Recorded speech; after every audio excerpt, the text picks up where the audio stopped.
anxiety. Okay. Look. You got me thinking if it was really worth it, putting in all of this effort just to end up less than perfect.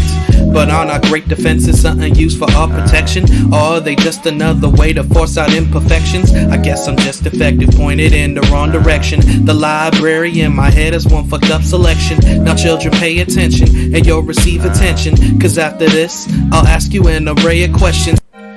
Okay, hey everybody, this is the 40 Ounce Fridays podcast. Whoa, that sucked. That was a shitty intro. This is the 40 Ounce Fridays podcast, episode 43. I remembered this time because before I started recording, I checked. I made sure to check. But this is episode 43 of the 40 Ounce Fridays podcast. I am HiK-Upp. And what are we going to be doing this week? Like I said, we're going to be finally doing that Bleach arc tier list. I finished Bleach like 2 months ago or a month ago, something around those lines. And I finally gonna go ahead, do my little personal tier list of how I feel the arcs rank from my favorite to my least favorite. This will include fillers because I watched through all the fillers when I rewatched Bleach. I wanted it to be a full anime rewatch viewing experience. I wanted to feel the pain that I felt as a child having to sit through some filler episodes when I wanted to get back to the main plot, even though sometimes the filler could be pretty decent at times. This will not include the 1,000-Year Blood War purely because it is not animated yet, and this is an anime ranking thing, so I felt like if I included me personally ranking it in terms of how the manga did it, alongside with how the anime did the arcs, it wouldn't balance right or be fair. And also, for all I know, when the 1,000-Year Blood War arc could come out, they could change a bunch of stuff, maybe improve on it, make it, make certain things and concepts Kubo had in his head that he didn't get to fully flesh out, more fleshed out in the actual anime. But we'll see when it comes out. I think it's supposed to be coming out sometime next year, hopefully the whole coronavirus thing doesn't postpone that. I know super Bleach hype fans were excited for that. I'm excited for it personally just because when it got announced, back when I first was talking about how it first got announced, when it got announced, I just so happened to have been rewatching Bleach. I didn't know if they were going to animate the last arc anytime soon. I kind of didn't really have any hope that they were, but if they did, cool. But I was just rewatching it just to rewatch it, and then I was probably just going to read the final arc. But now, since it came out, it's like I still might read the final arc. I'm catching up on some other manga, but when I watch it, I'll update my tier list and add the 1,000-Year Blood War into it and show you and let you guys know where I personally rank it in comparison to the other anime arcs. I didn't watch the movies purely because I didn't have the time to watch them all. That was my fault. I mismanaged my time, and I would have to watch Memories of Nobody in Diamond Dust Rebellion on like a website somewhere or something like that, because they didn't have it on Hulu. They have Memories of Nobody on Hulu, but it's like along with the Stars package on Hulu, so I would have had to upgrade my Hulu, and I'm not doing that just to watch one fucking movie. Even though the last time I watched Memories of Nobody, I loved it. Diamond Dust Rebellion isn't on Hulu or Netflix, and then Netflix only has Fade to Black and Hellverse. So I didn't just want to watch only 2 of the movies and then I watch the other 2. But I'll try not to be lazy, or when I get the chance to just look up Memories of Nobody and Diamond Dust Rebellion online. Just kind of look it up and see where they're at. That way I can is Diamond Dust Rebellion and Fade to Black the same movie? Before I start sounding stupid on this podcast, is that just a name change? I'm pretty sure there's 4 Bleach movies, right? Diamond Dust Rebellion and Fade to Black are different movies. Let me check. Diamond Dust Rebellion. Is it on YouTube? I'm gonna lose my shit if it's on YouTube. Oh my god. Oh, it's available to buy or rent. Nobody put it up for free. Oh, somebody put it up? As a playlist? No, they didn't. That's probably not the actual full playlist. Okay, yeah. Now, that's a movie. Nah, Fade to Black is a different movie, right? Because that's with Dark Rukia. Fade to Black, that's with the Rukia with the scythe. Yeah, that's a completely different film. Yeah, okay. Alright. Just making sure that I wasn't fucking crazy. Yeah, but I'll look up Memories of Nobody and Diamond Dash Rebellion. I'll try to find a credible source. I ain't saying I'm about to look up anywhere illegal. Allegedly.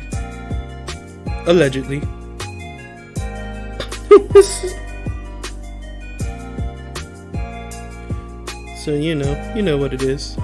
You know what I do. I got a little spam message on Facebook. I got a message from somebody that was real and a spam message just now. So fuck Facebook.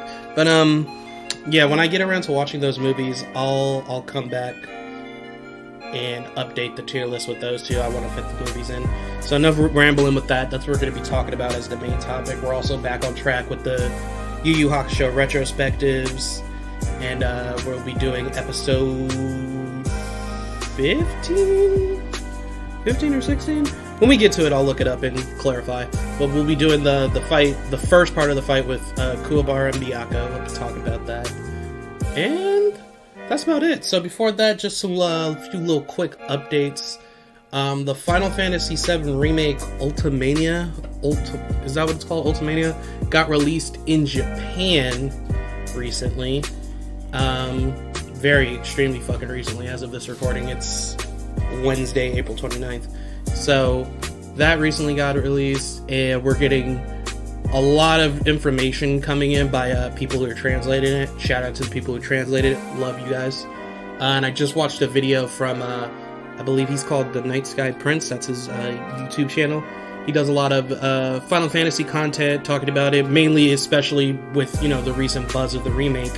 Talking a lot about his thoughts on the ending to the FF7 remake. Thinking on the bright side of it, thinking of like, what could happen?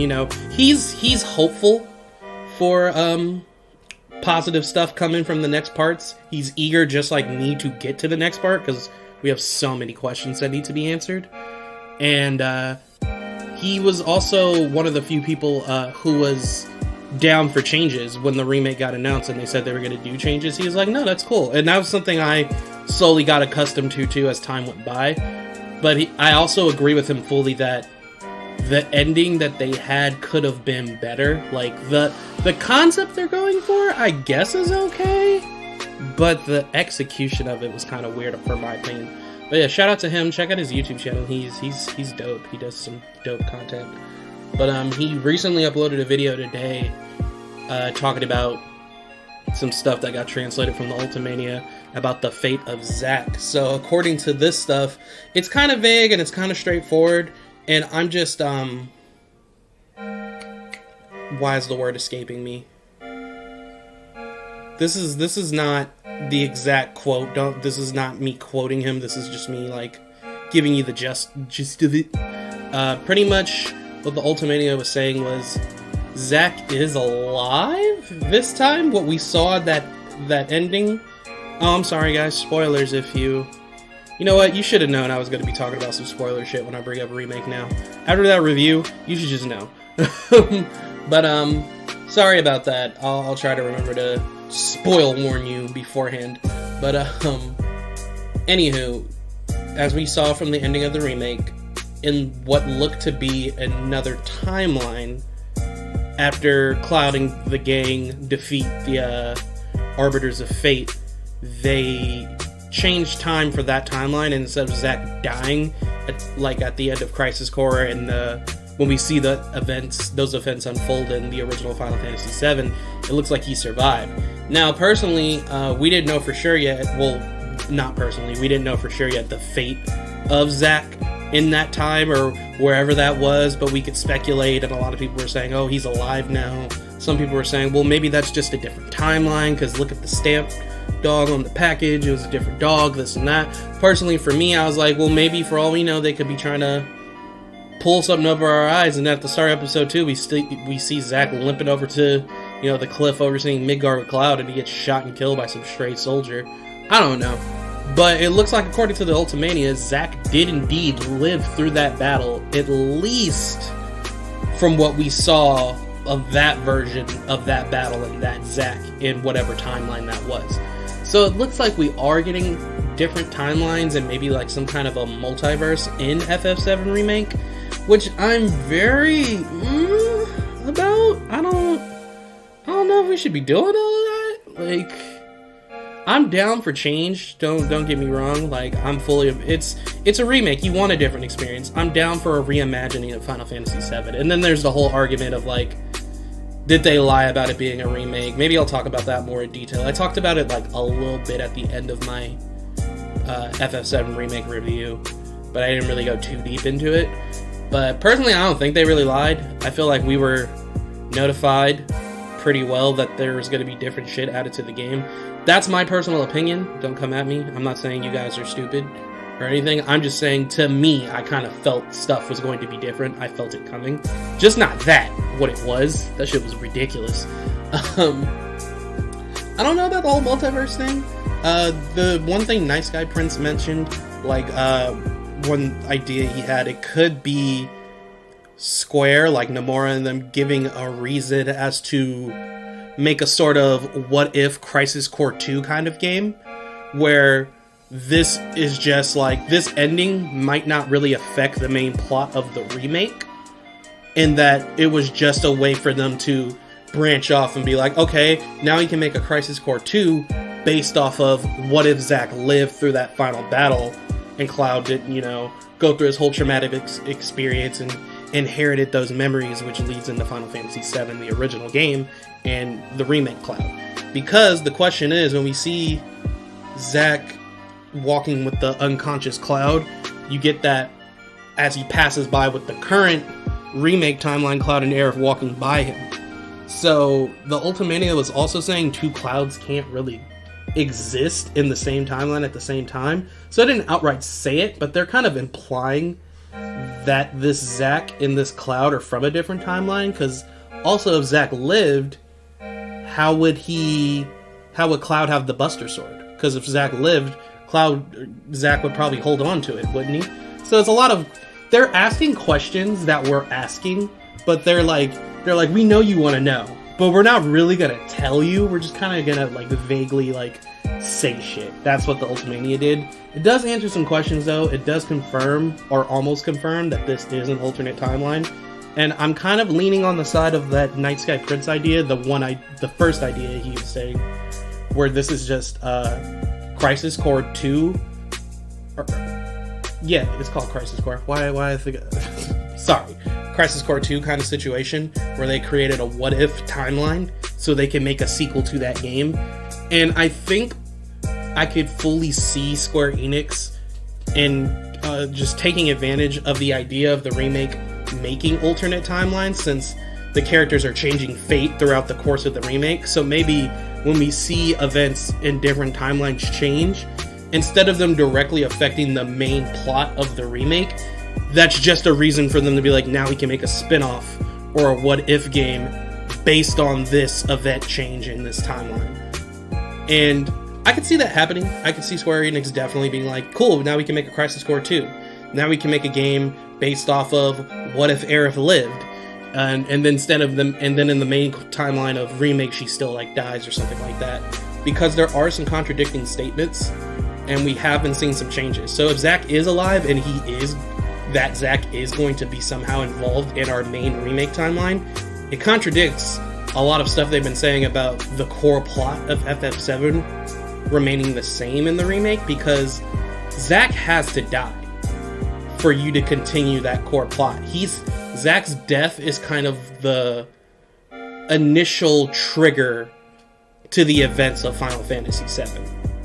Like, Zack has to die because Cloud has to go through that traumatic experience of what happened to the both of them, and Cloud inheriting Zack's memories through that traumatic experience and pushing his own back, and it leads to a lot of stuff later game that involves Cloud's memories and him trying to put himself back together. So having Zack alive and kind of be around really contradicts that idea, and really is going to alter Cloud's development, which might not be a good thing. Maybe they have another way to develop Cloud throughout the remake, but I feel like that should be left the same. That's Cloud's character. That's a part of who he is. What he went through, those key moments of seeing Zack die and having his memory fucked up. Watching the plate fall with Barrett and Tifa and all those missions they went on together previously. Seeing Aerith died after all that time they spent together. Things like that need to Cloud and Tifa falling into the live stream, and then Cloud piecing his true self or his true memories back together before, that final part of the game where they confront Sephiroth. And it's just, those need to stay the same because those are core element pieces to what makes Final Fantasy VII. And without those things, you're changing the game's history entirely. And I don't see how you're going to be able to keep the core central plot of FF7 within the remake without these moments happening. Zack needs to stay dead, at least in the remake timeline. Aerith needs to die. The plate needed to fall. They needed to rescue Aerith and escape Midgar.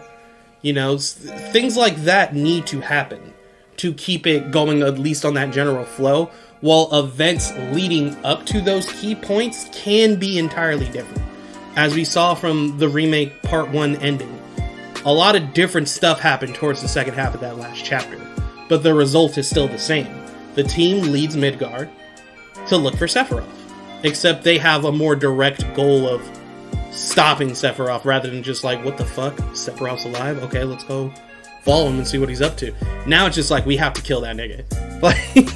Like their final goal is now their initial direct goal in the remake, but they still left Midgar, so those things still have to happen for the plot to go the way it needs to go. But we'll see what happens in part 2. I'm really iffy on the multiverse thing, because if it isn't going to lead to spin-offs, because leading to spin-offs makes sense, because then they can do that, make those changes, and still keep the core plot the way it's supposed to be, which would make sense, and then those statements wouldn't really contradict each other anymore. However, if Zack being alive in a different timeline, somehow crossing over and affecting the remake's timeline, happens in part 2 or some other future part, it's going to complicate things, and the only way I can see them really doing that and making it work is if these contributions or crossovers of timelines and worlds with the Zack Lives timeline and the remake timeline are very minimal. They have to be like very minimal.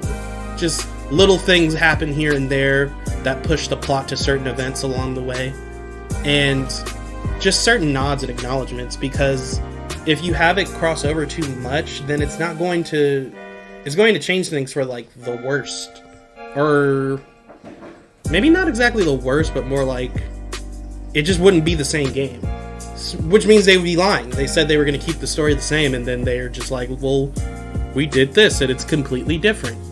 So that would have to be a thing. Also, they shouldn't make too many timelines. I already didn't really want alternate timelines, because that stuff gets really messy if you don't keep track of it.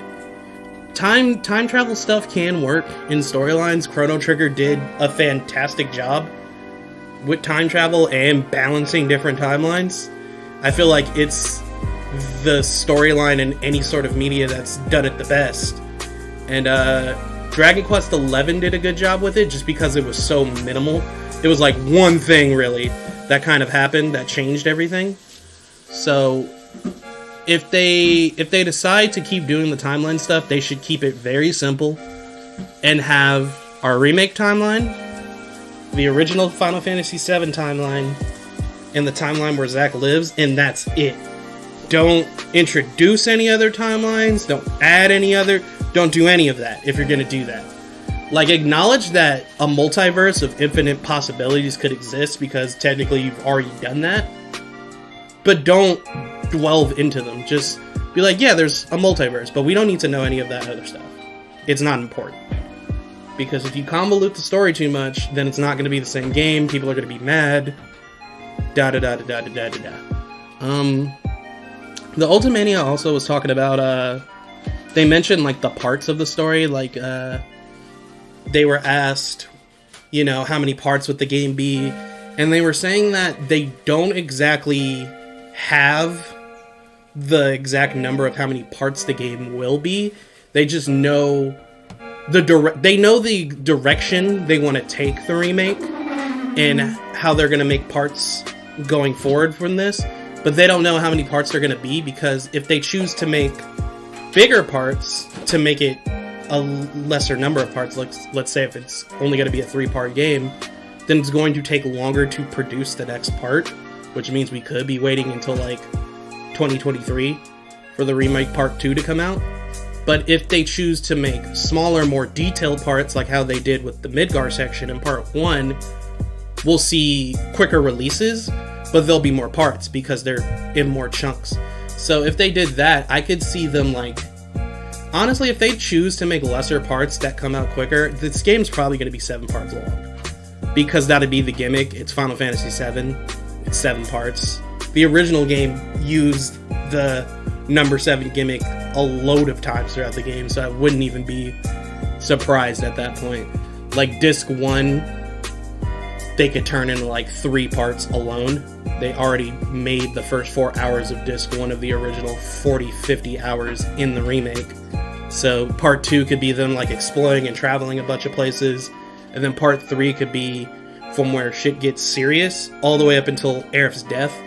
That way it's still, Aerith's death is still like the ending to a part, but they split that one disc up into 3. I could see them milking it if they chose to do that, but we get more detailed parts, and I really like what they did with Midgar, so we'll see how it happens.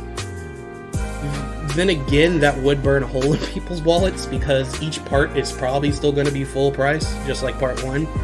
So 7 parts times $60, come on now. Rather than if it's 3 bigger parts and we wait longer, but it's only 3 parts, so that'd be like $180 over the course of probably like 10 years. But we'll see what happens when they get there.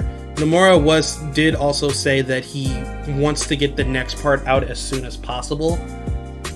So if they are going to make larger parts, we're probably not seeing part 2 until 2023, maybe 2024, to be fair, because that'd be a big part. If they do smaller parts, we could probably see part 2 by 2021 at some point. That's how I feel. But that's it for the remakey stuff. I just wanted to bring that up just because we got a bunch of information from the Ultimania, and that book is big. It's like 752 pages, I think. But we're going to keep getting information as it comes in, because it's only in Japan. So people are actively like translating it and uploading like bits of information they find really interesting.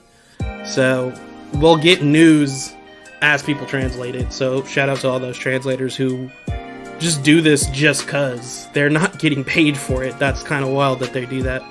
So that was really neat. But the Yu Yu Hakusho retrospective. So it was episode 16, not episode 15. My bad. So episode 16 is Byakuya the White Tiger. So it leaves off exactly where the last episode before it ended. Kurama just recently crushed Genbu, crushed his like harder like core and destroyed him, but he got critically wounded in the process, introducing Kurama's strategy of like, let's analyze the enemy for a weakness so we can beat it with as little moves as possible, but at the same time, let me go ahead and get near fatally wounded while doing that. So Kurama can't fight, at least not right now. He's hurt.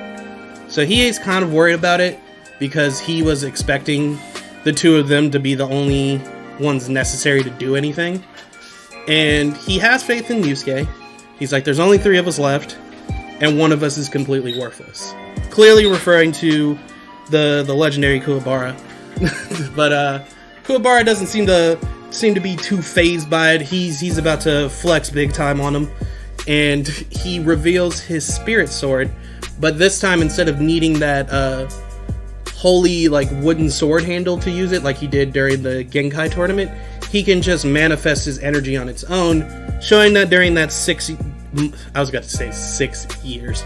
6 months when if it was 6 years of training, Yusuke would be a god at that point. He could just flex on that castle and it'd blow up.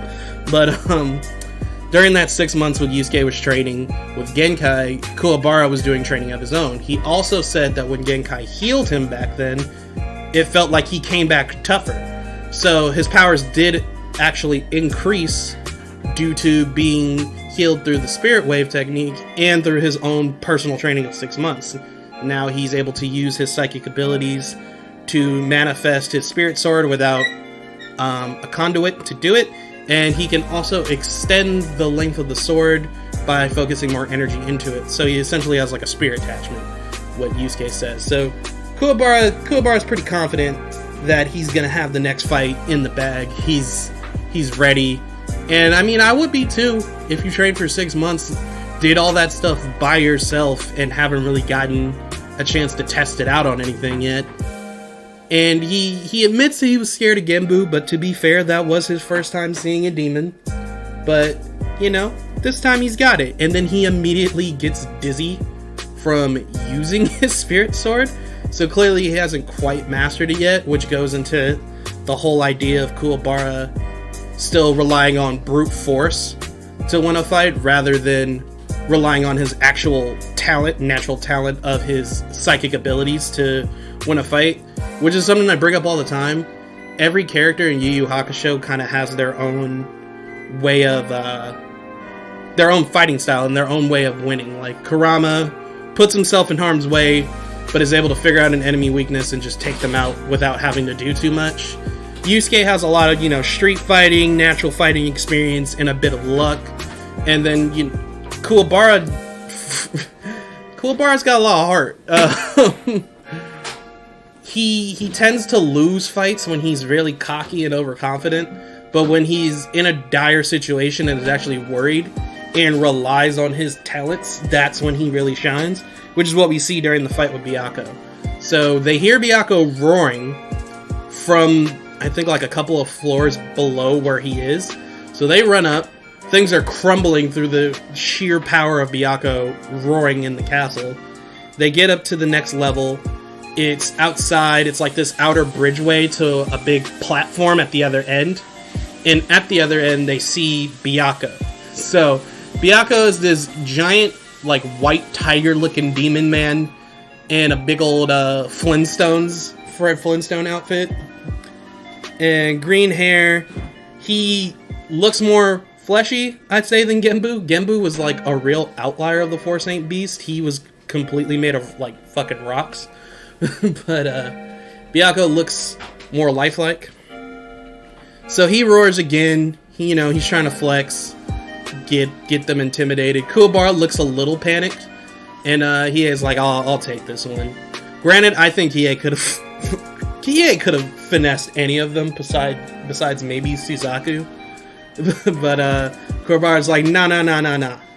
I told you, I got this. So Kuwabara steps up, clearly terrified as Byakuo roars again and shatters like the sides of the walkway, making it like really cracked and narrowed. So now Kuwabara's even more scared and not moving forward, and Hiei keeps taunting him, and which is it's not really helping Kuwabara's situation, because now he feels the need to prove himself, because Hiei's making him look bad, or embarrassing him essentially, because he's nervous, he's scared, which is the most human thing to feel in the situation they're in. I always really appreciated that Kuwabara was the most realistic of the characters, or the human characters, when it came to seeing a demon. Like Yusuke was like freaked out by Goki when he first transformed, but he got over it so fast. Like it was like, I bet. Kuwabara like freaks out every time he sees like a gross ass demon, and I would too, regardless of how many I saw. But he steps up. He's like, let's get down. Byakuo is not intimidated by Kuwabara. One of the outliers in all of Kuwabara's fights is he's usually drastically underestimated by the opponent, which proves to his advantage when he's not being overconfident. When he is being overconfident, that does not help. So Byakuo like pulls out some of his hairs and blows it in the wind with his energy, essentially, and it creates these demonic, like, beasts made of his own spirit energy. So they're linked. So Byakuya doesn't even find Kuwabara to be worth his time. He's like, look, these things are just going to deal with you. And they immediately jump Kuwabara. There's like 4 of them and 1 of him. They're coming at all different directions, slashing across him. So Kuwabara's just like, alright, lucky shot. So he brings out the spirit sword, but Kuwabara has 0 skill in swordsmanship. So he's just swinging that thing around like a baseball bat, not landing a single shot. And Hiei even says he's swinging it with the grace of a fly swatter, which I think is really ironic because at the end of Season 2, Kuwabara wins his last Dark Tournament fight by creating a move he calls the Spirit Fly Swatter. So I was just like, the irony of that. Look at that. He probably remembered that, held that in. Big old grudge. He's like, look, don't disrespect me.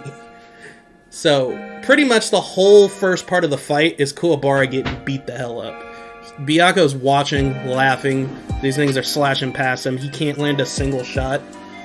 And while Hiei does find it a little commendable that Kuwabara doesn't want to give up, he still finds him really stupid for biting off more than he can chew. So Yusuke's screaming for him to run back. He's like, dude, you're gonna die. Just let me do it.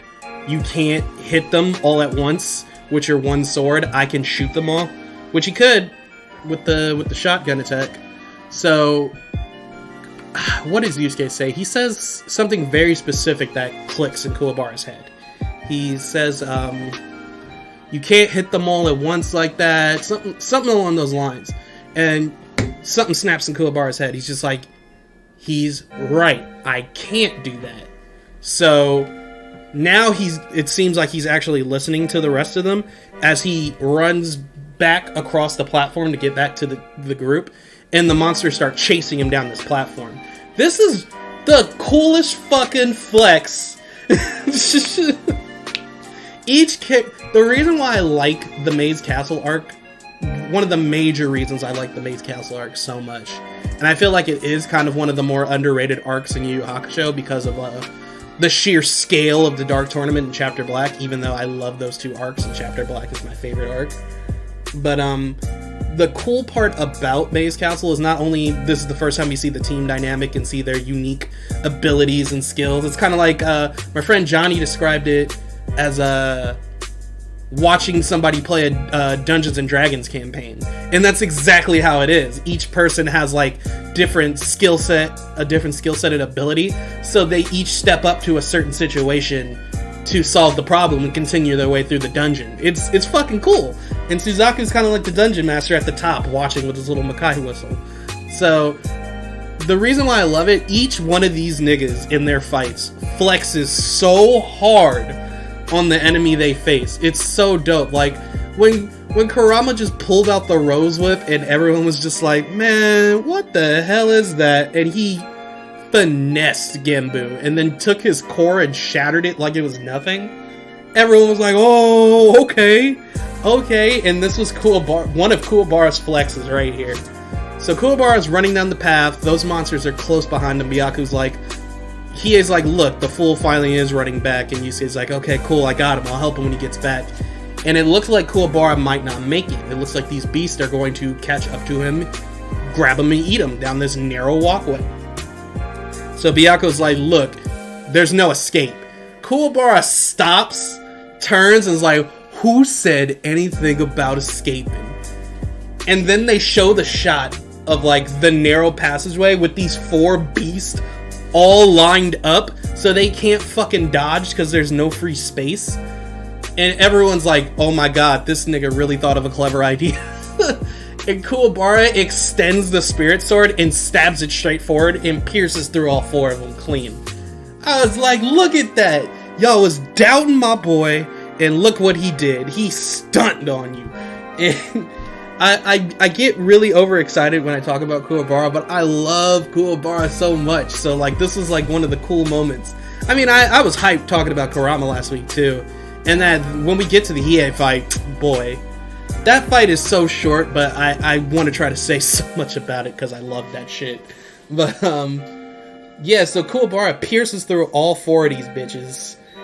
And, oh, sorry, my coffee pot is turning off. He pierces through all 4 of these bitches.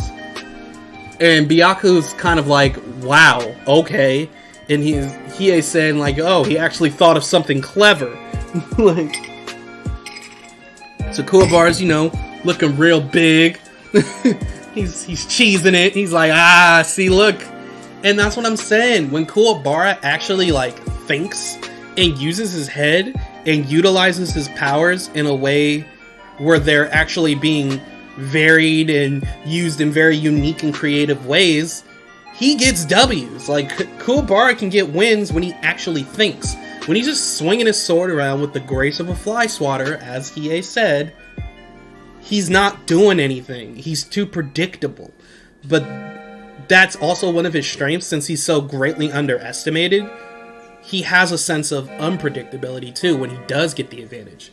So now Byaku's like, look, bro, the fight's not over. I don't know what you thought it was. Fuck wrong with you, what you was thinking, fuck you thought it was. But those beasts are made of my energy, and they can still keep moving as long as I just give them more energy. So Byaku feeds, or pretty much flexes, and like gives the beast more power, so they start to glow red and more rabid, and they start running again, even though they're all pierced like a human centipede shish kebab thing on Kuwabara's spirit sword. So Kuwabara freaks out. He keeps running forward towards the rest of the team. They move out of the way, and he starts running around the little tower entrance where they came in and starts going around. But it's a circular path, so it's like a ring around the rosy thing. So he is like, do you think he knows it's a circle? And boy, big flex number 2. Kuwabara damn well knew it was a circle. This was all a part of Kuwabara's big scheme, my nigga. You thought you had my boy? You didn't have my boy. So Kuwabara spins his spirit energy around the ring as well, and activates it to kind of like bend and inflate itself around that pillar, that tower. And then when he runs around to the other end where the energy is, he connects the 2 halves of the energy together and twists and seals it, locking the spirit beast, or locking those demonic Byaku monsters in a fucking ring of his spirit energy around the tower. So now they can't get out because they're locked around it. And that was the birth of one of the greatest moves in anime history, the Spirit Sword Monster Beast down. So Kuwabara is now 2 up on this nigga Byaku. Byaku's pissed because he looks embarrassed because no one was expecting Kuwabara to do that much, and everyone was doubting him.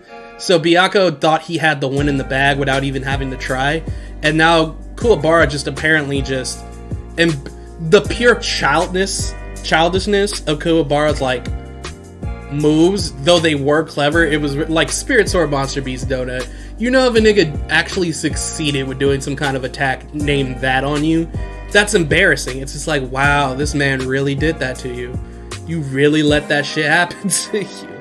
So Byaku's pissed off. He roars and pretty much calls back his little demonic hair monsters. They turn back into tufts of hair. They like pop off. They disappear.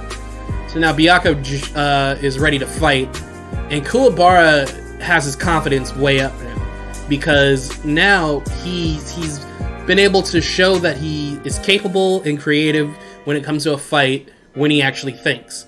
But he's like I said, he's 2 up on Byaku now, so he's pretty confident that he can actually take Byaku down at this point, because he has received very little damage.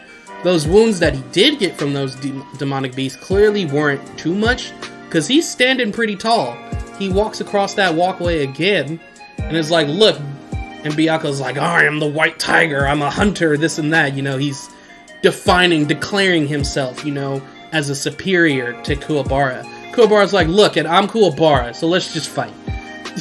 The stupid simplicity is only pissing Byaku off even more. So Byaku jumps down, and when he lands, it shakes the little platform they're on, and Kuwabara like kind of jumps. He's like, oh shit, okay. And you see how tall Byaku actually is compared to Kuwabara, which is wild, because he's the tallest person of the main 4 in the group. So it's just like, damn, this nigga big, bruh. So Kuwabara charges in. Byaku swings Kuwabara jumps up, dodges it, slashes down, and he gets a couple of sword slashes in with his spirit sword, like actual direct clean hits. Yusuke's actually pretty surprised, and so are Kurama and Hiei. They're just like, oh wow, he's landed shots. Koema, who's been watching them on their case this entire time, has been kind of like really like impressed with Kuwabara. Kuwabara was able to do this and that. He's like, he doesn't seem like he would call me a toddler. Maybe I'll get him to replace Yusuke as Spirit Detective instead. But he is speaking too soon. But since I brought up other, like little B plots going on, meanwhile in the world of the living, the Makai insect infestation seems to be getting worse. And it seems like they've increased the amount of insects throwing out in the world. So before, they would only affect the minds of depressed people. But it seems like the widespread of them is making them infect even more people, whether they're depressed or not. And it looks like they're on their way to the school where Yusuke, Kuwabara, and Keiko go to. Meaning, Keiko is in trouble. So Botan has to get to the school and try to get Keiko out. So, while that's going on, we go back to Kuwabara, right? Kuwabara's been landing some hits, man. Kuwabara has actually landed more hits than Byakuya has during their one-on-one fight. Byakuya has landed 0 shots thus far on Kuwabara. But Byakuya doesn't look phased at all, while Kuwabara is, huffing and puffing. He looks exhausted, like he's been through it. And Kurama and Hiei are like, look closely, Yusuke. You'll see. Like, Kurama's like, look at Kuwabara's spirit sword. Kuwabara's spirit sword looks extra fucking small. Like, looks like a spirit knife. And Byakuya actually looks bigger, which Kuwabara does take note of. He's like, wait a minute. Like, Byakuya's growing larger. And Kurama's like, yes, he's growing larger in comparison to Kuwabara's spirit sword growing smaller. So every time Kuwabara slashed or attacked Byakuya with his spirit sword, Byakuya essentially absorbed and ate that energy. So Byakuya kind of had a lot of varied powers. His roar caused like the ground and castle to shake. He could make demon monsters out of his hair. He can drain spirit energy from weapon contact. It's really wild. So Byakuya was saying, it's like, oh, so you can turn you can manifest your energy into a physical weapon. You won't beat me. And this is why he was so confident about Kuwabara not beating him. He's a direct hard counter to Kuwabara's abilities. To be fair, he'd probably be one to Yusuke's abilities too, but Yusuke got hands. Kuwabara don't have the best hands. Like, he's the second strongest kid at their school. Like, no other kid besides Yusuke at their school is taking him on in a fist fight, but this is a demon we're talking about. So now Kuwabara's in a tough situation, because Byakuya's only getting stronger without really having to do anything, and Kuwabara's growing weaker with every attack. So now they're really like, yo, Kuwabara, you need to pull back. You need to stop attacking him. You're only making things worse. And Kuwabara's like, yo, shut the fuck up, Urameshi. I come too far to back out now. Recharges up his spirit sword with more juice, charges in for another slash. And the episode ends there. So we are left on a cliffhanger of the Kuwabara versus Byakuya fight, which moves into part 2. And this one, like I said, I fucking hate how Yu Yu Hakusho next episode trailers really spoil what happens next time. This one kind of half does it. It does show like a scene transition, like how the second part of their fight takes place inside of Byakuya's actual lair. But it doesn't show you the transition of how they got to that point. So I'll give them credit for that. This one's a pass. Clearly I love this episode because I love the Kuwabara flexes. I love the underdogs, man. So when I see Kuwabara out there struggling to get that win, and he does get that win by doing something intelligent, it's like really refreshing and like, hell yeah, to see. Like, you want to see your boys succeed, you know what I mean? Like, and it ties into what I said. Kuwabara at first was just fucking swinging his sword around like nothing, and he wasn't really doing much.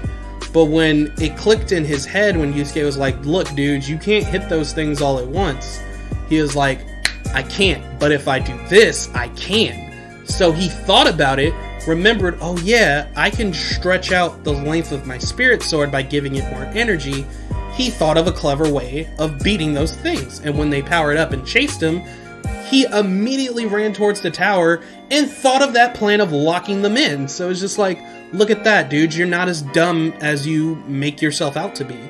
I personally always buy into like this idea that Kuwabara, I'm not saying he's a genius, but I don't think he's as dumb as he kind of like makes himself appear to be. I think it's more of like he tries to really put up a front and act tough because he feels like that's what it means to be a man, like that brute burly force and stepping up in a fight and just swinging and none of that extra stuff. And he wasn't a big fan of naturally seeing spirits with his psychic abilities. But when push comes to shove and he relies on them, that's when he truly shines. And that's why I think Kuwabara is like one of the better underdogs in like anime history. But, you know, I digress. I'm gonna stop talking about it. Sorry about that. But you know what? I'm not sorry. You guys know I love Kuwabara, so I'm always gonna gloat and talk about my boy and a good light until he takes them L's. Like when fucking what's his name? Shuren fucking shrunk him down and crippled his body. Oh my god. I think I talked about that. I didn't defend him in that. He got fucked up. And when he does take them L's in the Dark Tournament, besides the Rinku fight, the main fights we're going to talk about where that fool was just fucking embarrassing himself are going to be the semifinals of the Dark Tournament, but that's a long ways away from now. But there's no way to defend Kuwabara in the semifinals of the Dark Tournament. It's exactly what I say. Like, when he's overconfident, that's when he takes them L's. And man, that nigga was talking the absolute most shit in the semifinals of the Dark Tournament. And that nigga lost. How do you lose twice? That nigga lost twice. Oh, in the same round. So yeah, I could never defend my boy on that. But other than that, you know, Kuwabara is my nigga. So next week we will be talking about episode 17. So we'll get to that when we get to that. So now we're getting to the final portion, the whole Bleach tier list thing. And we got time because, like I told you guys before, I am able to upload more than an hour and a half on Podbean, so I can, when I do go over an hour and a half, I don't have to worry about it too much. So we're going to get into the Bleach arc tier list. And again, before I start talking about the Bleach arc tier list, this is my personal tier list. This is how I rank the arcs personally for me.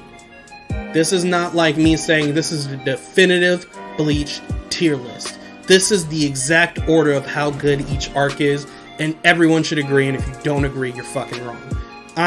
That's not what I'm saying. This is, oh, they're taking out the trash. Sorry about that. Sorry about all the noise today. You know, shit happens. We home. We chilling. But, it's my opinion. It's just my opinion. No hate. No shade. If an arc I liked and put higher up you didn't like, it's okay. We're different people. We're allowed to like different things. Same thing vice versa.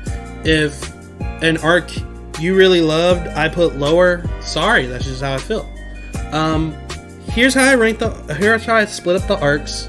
Because normally most people would put it like, you know, the first season, so the Substitute Soul Reaper, then the whole Soul Society, then Waco Mundo, the whole Arrancar thing in general, from the moment we first see an Arrancar all the way up till Ichigo defeating Aizen, then it be Execution, and then, you know, the fillers whenever the filler arcs go.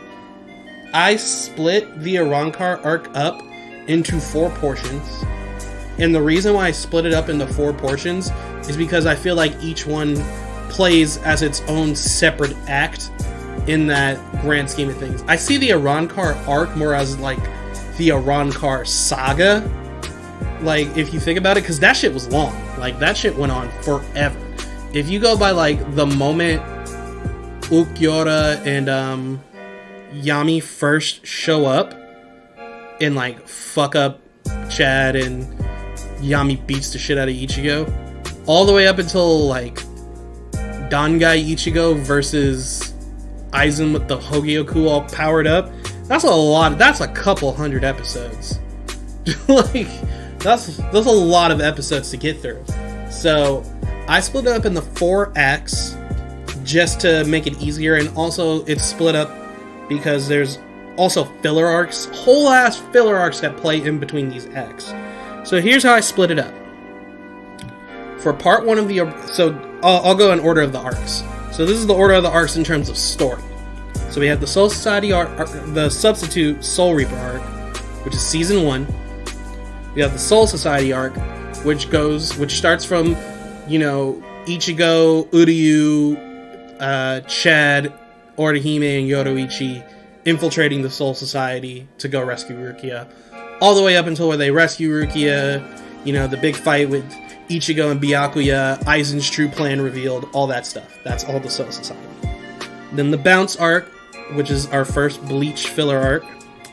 Then part 1 of the Arrancar saga, I just call it the Arrancar arc itself, and it'll start with Yami and Ukiura first showing up, all that stuff, and the things involving, you know, the Vizards, all the way up until where Orihime is taken, and Ichigo takes his second L against Grimmjow. That is what I consider part 1 of the Arrancar saga. Then part 2 of the Arrancar saga is the Hueco Mundo arc. I consider this to be the moment Ichigo, Uryu, and Chad infiltrate Hueco Mundo, all the way up until where Ichigo finally defeats Grimmjow. That is part 2 of the Arrancar saga for me. This is how I'm splitting it up. Because then, when I was watching it in Adult Swim, at that point, when Ichigo beat Grimmjow, that shit went on like a 1-year like break before they kept dubbing episodes. And then when they came back with a filler arc. So next we have the Sosuke Amagai arc, which is the second filler arc, and one of the trio of worstly placed, or one of the duo, of worstly placed filler arcs. There's 2 filler arcs that are awful in terms of like placement into the story. The Bounce arc and the Reigai arc, I give them credit for actually fitting like the timeline and plotline of the story. Sosuke Amagai arc has no business existing at this point in the story. But we have that. Then part 3 of the Arrancar arc is going to be the fake Katakura Town portion, where, you know, everyone pulls up. You have Mayuri, Byakuya, and Kenpachi helping out in Hueco Mundo, and Unohana helping out in Hueco Mundo and turning the tides, and we see those fights. We see Head Captain Yamamoto and the gang of Soul Reapers appear in the fake Katakura Town to stop Aizen's plans of, you know, using Katakura Town to create the Oken. Is it Oken or Onken? You know what I'm talking about. Stopping Aizen. So we have all that, and, you know, the whole pillars supporting it and all that. And in between that, we have, you know, the whole Zanpakuto Spirit arc, which is the 3rd filler. That is the worst placed filler arc of all fucking time for Bleach. I'll say that. The Sosuke Amagai arc is still poorly placed too, but at least they put it after like a major fight ending. Like, Ichigo beat Grimmjow, and then the next season over they did the filler arc. So at least we saw the fight end before it got interrupted. The Ukiura versus Ichigo fight, round 2, I hated that shit because that fight started and they were like, filler, let's hit him with it. It was just like, why? Why would you do this? This is an awful fucking idea. Granted that the Zanpakuto Spirit arc is probably one of the better filler arcs out of all of them. It's just like, why would you put this here? So I put that around the fake Katakura Town arc. I'd probably end it, depending on how you feel, I'd either end it right before the top 3 Espada take them L's, and then Aizen's like, yo, I'm tired of wasting all this time. You know what? No. That's actually a good place to end it. The fake Katakura Town arc, the part 3 of the Arrancar saga, will probably end the moment Aizen's like, look, I'm through waiting, you guys are disappointments and failures, and where he stabs Halibel. That's when we move into part 4 and the final part of the Arrancar saga, which would be everyone versus Aizen. Because that's what it was. The Visors were like, let's fuck up Aizen. The Soul Society was like, let's fuck up Aizen. Everybody was like, let's fuck up Aizen. Jin was like, let's fuck up Aizen. Or Jin Gin. So everyone was trying to beat up Urahara pulled up. Ichigo watched in horror. He kind of bitched out for a minute. But yeah, so that'll start from the final part of the Arrancar saga. Will start from the moment Aizen's like, look, I'm done waiting on y'all niggas. And he stabs Harabel all the way up until his defeat. Thus ending the Arrancar saga. Then we have our final filler arc, which is probably the best placed one. Thank you. The Ray Guy arc. I didn't say it was good. I said it was well placed. And last but not least, everyone's favorite arc to fucking hate on.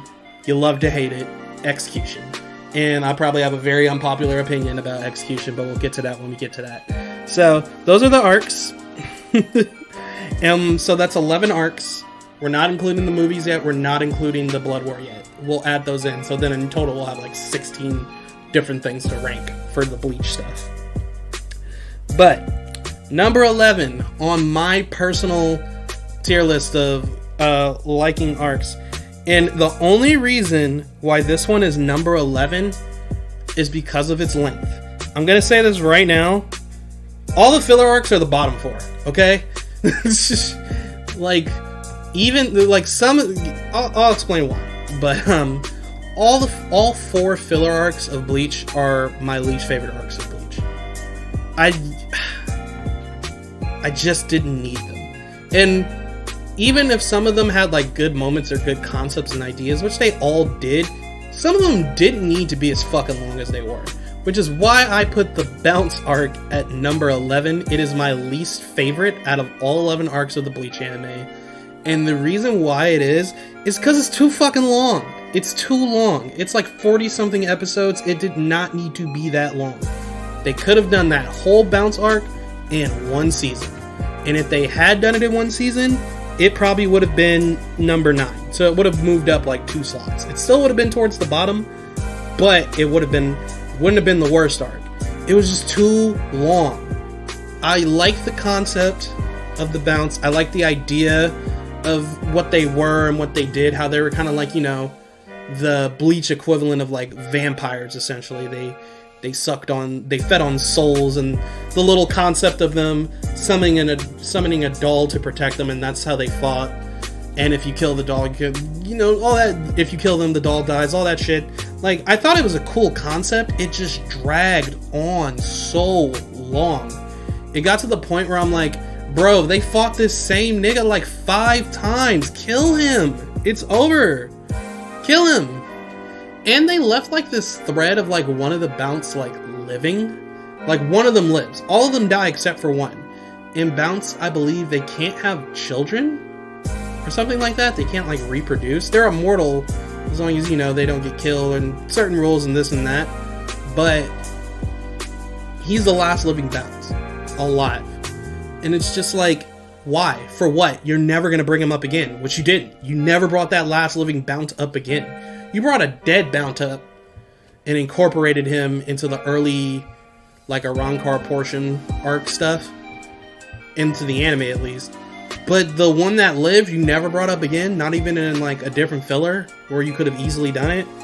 I felt like it was just a waste. It was like, what was the fucking point of leaving him alive? They all should have just died. I don't care about them anymore. I cared about them for that arc. Should have been one season. It was too much.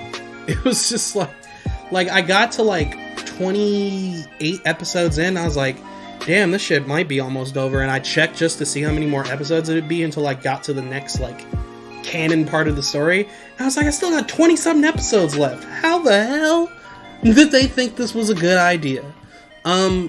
Opening slaps. I love Tonight. I love Beat Crusader, so you know that opening is a bop. Always will be. That arc was not cutting it for me, because it felt so convoluted. And seeing the fights were just like the same kind of thing over and over again until you got to like those last few ones. And then Ichigo versus the leader of the Bounce was like, the last portion of it was like a rehash of what the last part of Byakuya versus Ichigo was. It was like the same like final clash type thing. So I was just like, it was whatever to me. It was just like, I don't give a fuck about this ending. I really don't. Like, I stopped caring a long time ago, and that's why the bounce arcs at the bottom, it did not keep my interest fully once you get to like the last, like the later portion of it, like that third act. I did not care. So number 10, the Reigai arc. I actually like the concept of the Bount arc more than I like the concept of the Reigai arc. The only reason why the Reigai arc is higher, it's because they knew fucking better and made the Reigai arc one season. It only needed to be 26 episodes. I think it was a little less. I think they had like random filler episodes in between too, just for like specials and stuff. So I don't even think it was that long. Like, so they knew better. They knew it didn't need to be that long. They didn't need to drag it out. And granted, the Bount arc is the only filler arc more than like a season long. The Reigai arc, I think, just overall, good concept, very poor execution. I like the idea of the Reigais, like being like these kind of like more superpowered Gigai things, and like essentially being clones of like actual Soul Reapers and people and stuff like that, and the whole thing with his research and how he split himself, like it kind of got convoluted, but in like a really like uninteresting way towards the end. And then when you get to like the end goal and find out like, oh, he's just bitter, that's why he's doing all of this, because he's fucking bitter. Wow, this is the most petty shit I've ever heard in my life. It was so petty. Like, his objective and goal, what the fuck was the main villain's name in that? I don't even remember. It was such a petty goal. It was just like, I don't care.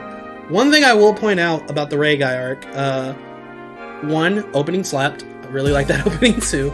Bleach got good openings, bro. Good endings too. The Reigai arc's animation, for the most part, minus like a couple episodes maybe, was fucking fantastic. Why was the Reigai arc's animation so good? They put so much money into that filler arc. I was shocked. I was like, why? Why? When Ichigo first encountered, what is the main, I can't remember the main villain's name. Let me just go to Hulu really quick. Maybe they'll say it way quick. Let me go Hulu real quick. Maybe they'll probably have it listed in what's it called? Episode description. I want to remember his name so I don't keep having to say what's his face. Let's see. Bleach was 26 seasons, bro. Because of some filler. It's fucking wild. Okay, so it was season 25. No! I'm sorry. Because the last two seasons are like 12 episodes apiece. The next couple of seasons are like 12 episodes apiece. I'm sorry. They split them up like that. Ichigo, Rick, design realizing everyone together. Zomi. I'm trying to find this nigga's name. Kagerosa. That's his name. Kagerosa. Fuck that, bro.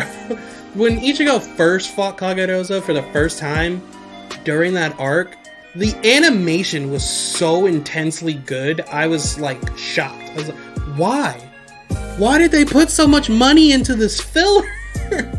I kept getting distracted because some of these fights looked really cool. Like that, like I said, like Uryu versus Kagerosa for that first time, that was a really cool looking fight. Ichigo versus Kagerosa for the first time was a really cool looking fight.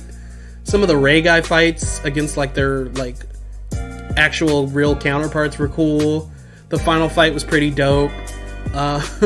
It just looked really good, but like the arc itself, I feel like the idea of this scientist in the Department of Research and Development, and you know, his whole goal and ideals and all of that stuff, and how they pretty much told him, no, you can't do this, and they were killing his dream, like shit like that, like his whole goals and thriving for research and to improve as a scientist was like a cool idea, but I feel like Mayuri should have been more majorly involved throughout the arc. He was only really involved through the first half of it. When you get to the second half of the Reigai arc, it kind of focuses more on like Ichigo and the gang helping Nozomi out.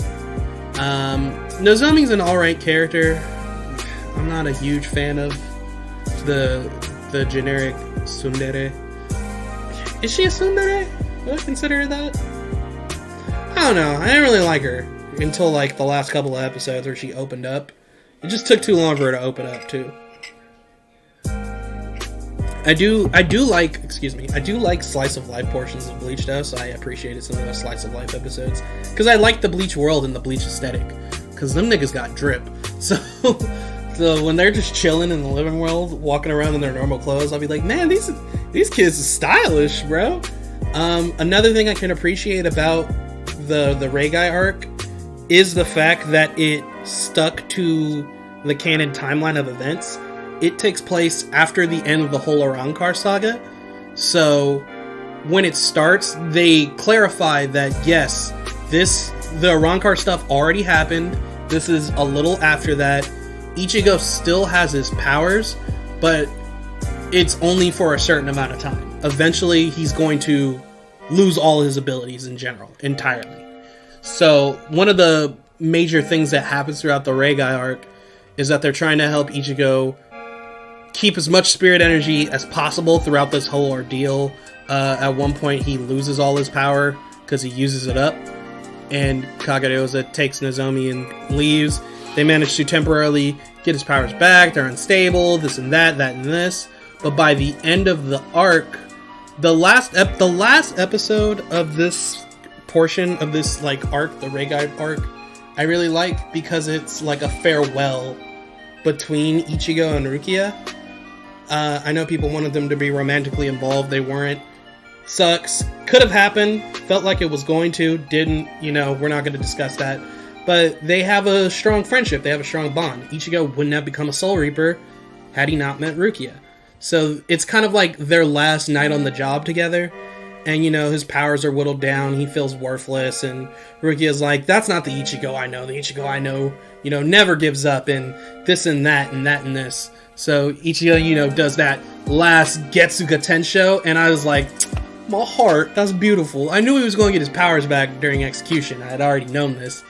But that was a nice touch that they added to that filler arc. The whole outlier of Ichigo having to face and deal with the fact that he was going to lose all his powers eventually.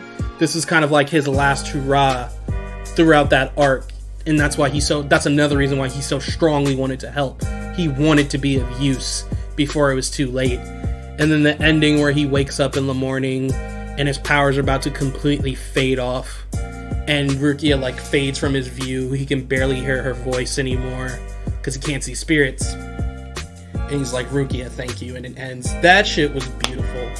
I think I didn't watch Execution until a few days after that. So I did have a little pause of separation. So I appreciated that, but the main plot of the Reigai arc itself was kind of stale for me. I feel like the Bounce arc was executed a little better. It just dragged on too long, which is why it's lower than the Reigai arc still. Because of that and the little extra touches for the whole Ichigo's power situation kind of brought the Reigai arc up a little higher for me. And also the animation, like I was saying. So number 9 is the Sosuke Amagai arc. I really like this arc. The next 2 filler arcs I actually very much enjoy. They're just still my least favorites compared to the actual canon storyline. Just because there's something about them that's not quite Bleach enough for me, you know what I mean? I feel like the Zanpakuto Spear arc is the closest filler that gets that feel, but there's something off about the filler arcs where you can tell, yeah, this is a filler arc. They have the filler arc vibe to them. But I actually really like the Sosuke Amagai arc. Things that take major points away from the Sosuke Amagai arc is its fucking poor placement in the order of episodes. It takes place between the second arc of the Arrancar saga and the third arc of the Arrancar saga.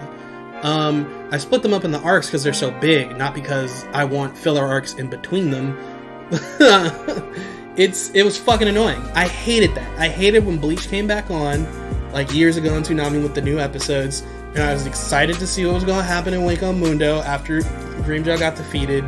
This is like way back. I didn't have internet in the house yet because I didn't have a job quite yet. All of that.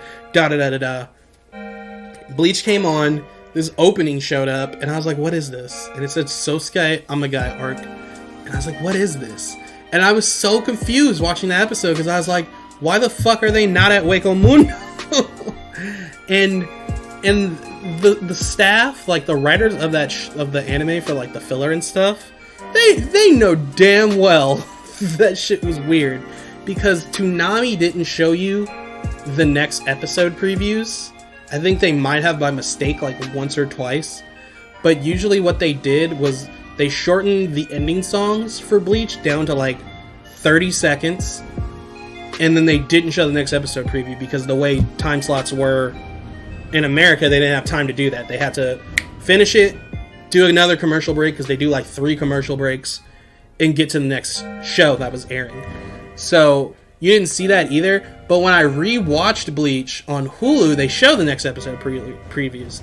And I just sit there and let the episodes play because sometimes when you just skip over to the next episode, Hulu will say you didn't finish watching the episode. So I just sit there and let the ending play and all of that shit. But they joke about it. Ichigo's like, wait, why aren't we in Wake on Mundo?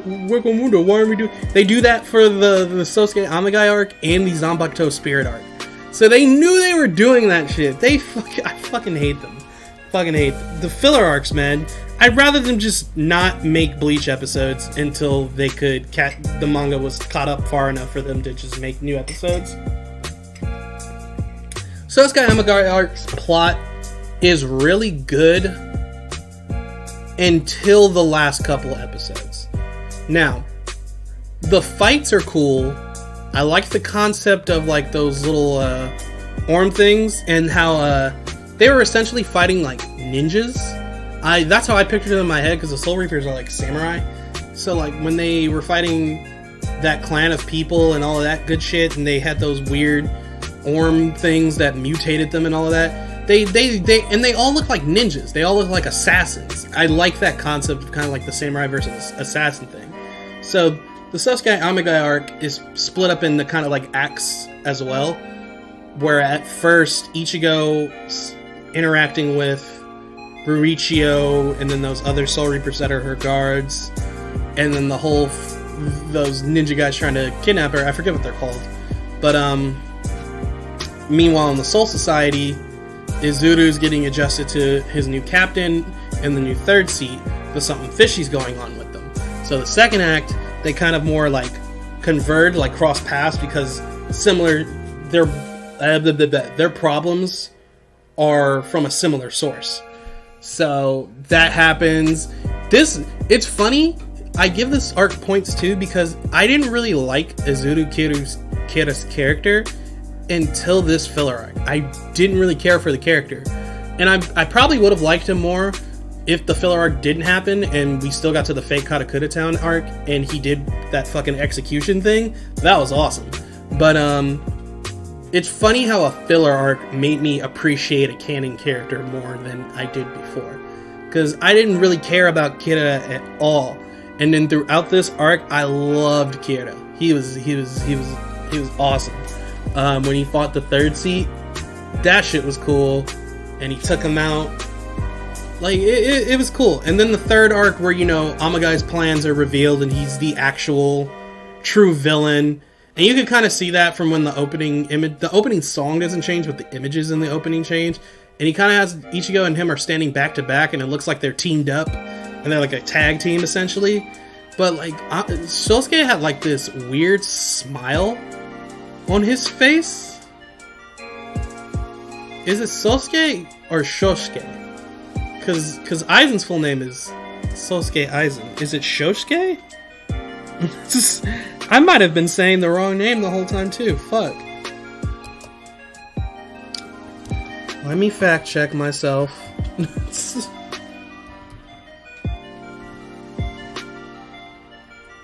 It's Shosuke or something like that. It was something similar to it's Shusuke or Shusuke. I'm sorry, I've been saying Sosuke this whole time. Jesus Christ. I knew they were similar, and I don't know why. I guess Sosuke stuck in my head more because Aizen is one of the major villains of Bleach. But anywho, Amagai, when he's revealed to be the main villain, I was like, okay, cool. I kind of expected it because I kind of saw his little smug grin in the opening, and I always was suspicious of him because he had that other weapon that wasn't a Zanpakuto, and it was like, why do you have that? Why the fuck do you have that? Like, you know, because the bad guys had it, so I was just like, why does he have it? What's going on? So when he was revealed to be a villain, I was already kind of suspicious of him. But like his goal, like his motives are something that are definitely more like valid and viable than what Kagerosa's were. Kagerosa was just petty. Amagai's whole reasoning was, you know, Yamamoto killed his dad and this and that, but they didn't know the full truth yet about exactly what happened and why Yamamoto had to kill him. But his whole goal, Amagai's whole goal was to use like that evil ninja guy, that old wise nigga that was actually evil. He was trying to use him to achieve the goal of getting to Yamamoto and killing Yamamoto. And Ichigo and him have their final fight, which is a cool final fight. And Ichigo, you know, wins. And Amagai atones for it by burning himself. I don't know. Like, he like incinerates himself because his Zanpakuto is fire-based. And it's like, I'm fine with it. It makes sense. You know, it didn't feel convoluted. Like, it was a revenge plot. It wasn't like a petty revenge plot.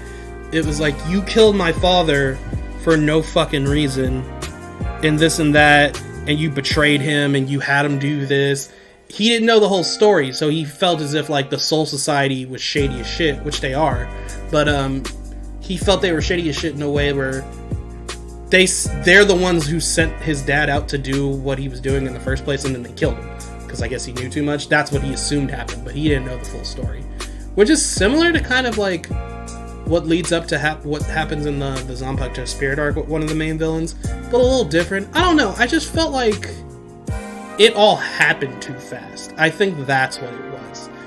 We like towards the end, it's like mainly fighting for those last couple of episodes with Ichigo and Amagai. But I feel like it was revealed that Amagai was the real villain too late for me to really value that.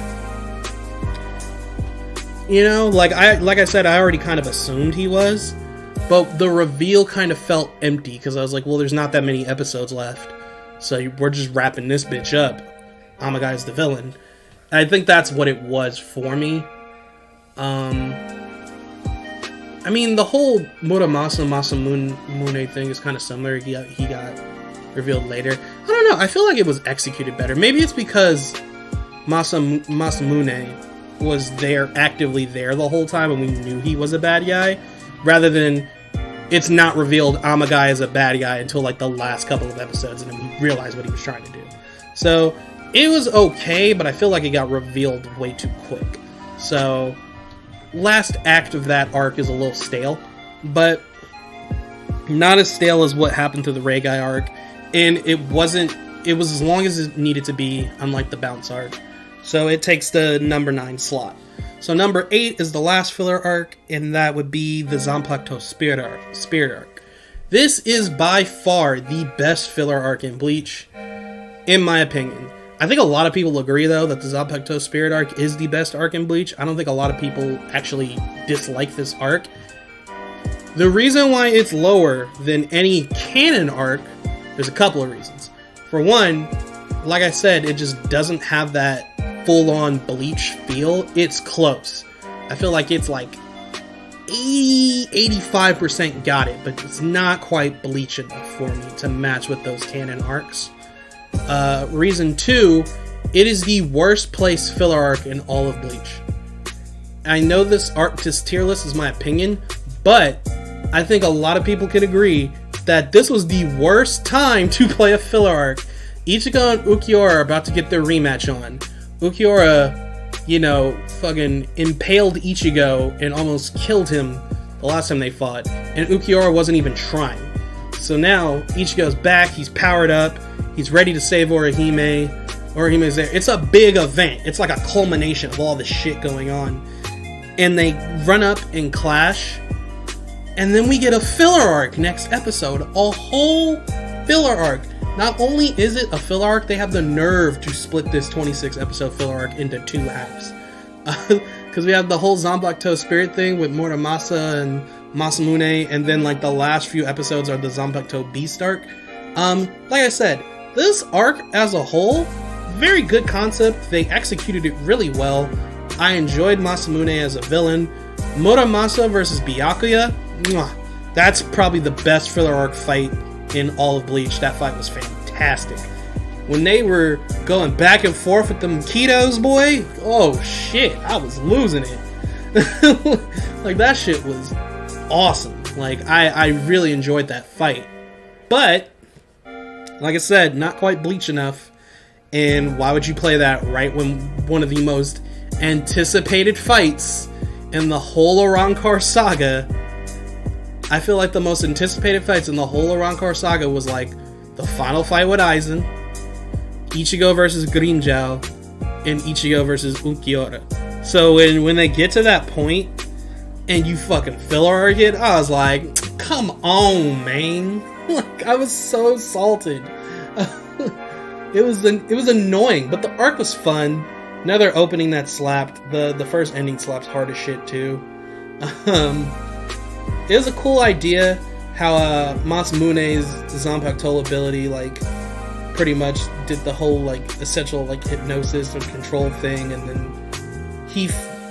they essentially, what happened is Muramasa got sealed away, and he couldn't hear Zanpakuto Spirit because he was treating it as a tool instead of like an ally. He was pushing him away. All Muramasa wanted was like to win. When he was like, Masamune, you're not my friend, you're an enemy, this and that. So, but Masamune, despite all of that, still wanted to bring Muramasa back. He still wanted to achieve their goal and their dream together, and he was going to use the other Zanpakuto spirits to do it.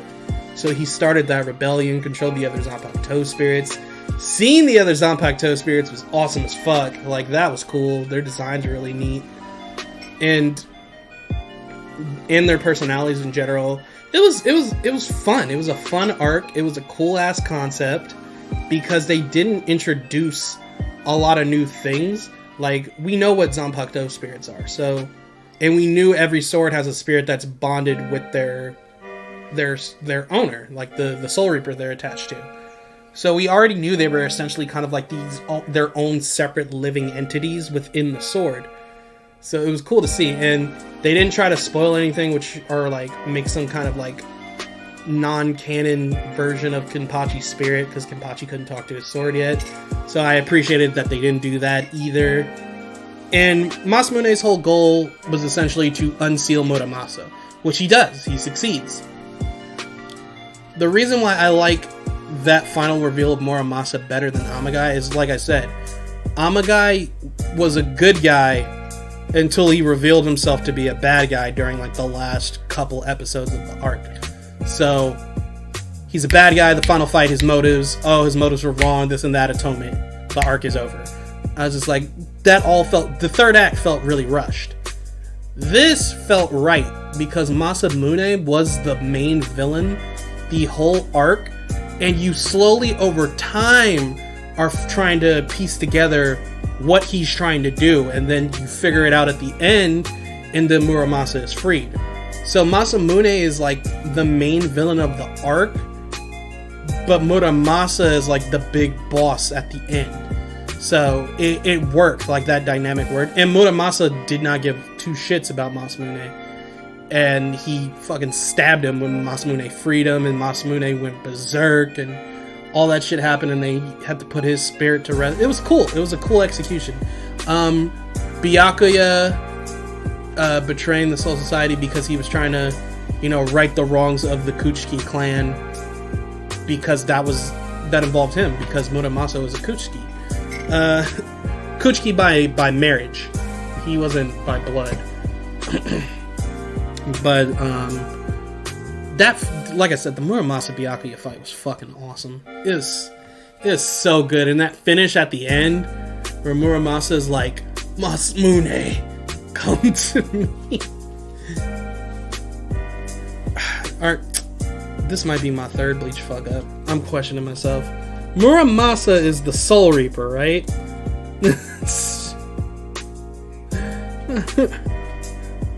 Please tell me I'm right. No, I'm wrong again. Masamune is the Soul Reaper. Muramasa's... God damn it, I'm forgetting names. It's because they're filler. just I'm blaming it because they're filler. Masamune... God... Masamune is the Soul Reaper. So Masamune versus Byakuya. It's just... This tier list is going off the fucking rails. It's garbage. But Masamune is the Soul Reaper. So when Masamune is like dying, and before he falls over, he tries to call Muramasa to him once more, and Muramasa's like, I'm not coming. Because Muramasa can't hear him, because he rejected him so many times. So then Masamune dies alone, which he kind of fucking deserved. Backstory really sad. What happened to him really sad, because the fucking higher-ups pretty much lied on my boy's name. They felt like he was too big of a threat. But it doesn't justify his actions at the end of the day, and what Muramasa became and what he did exactly. He went too far into the darkness and he couldn't come back. Granted, they fucked him over. They fucked him over real heavy. Like, when you find out they did that shit on purpose, that was awful. But and then Ichigo beating Muramasa at the end, it was fitting. Then you had the whole Zanpakuto Beast thing, which pretty much showed, spirits that killed their masters are like roaming free because they don't have a master to go to or claim them. So now there's Sword Beast. And then all of that happened, and then eventually in the end, all the Zanpakuto spirits go back to their swords, and that's the end of the day. Because a Zanpakuto spirit and a Soul Reaper using a Zanpakuto are stronger when they're actually together. So they had to go back, and also their powers were running out like permanently, so they couldn't maintain a physical form. So that happened. Oh, Kazushine was... I loved Kazushine's design as a manifested spirit. Fucking cool. So I enjoyed the concepts of it. It's just not quite there. It's still... Filler is a filler is a filler is a filler. Okay, so that leaves our 7 canon arcs. We'll try to move through this a little quicker. We have at number 7... Ouch, my elbow. Now listen. Don't be mad. This is my opinion. I gotta stress this one more time. The filler arcs are filler arcs, so I didn't really care how you feel about me putting the filler arcs at the bottom. But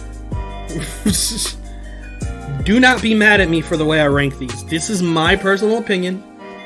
This is how I feel about these arcs. Hate it or love it, this is my opinion. Number 7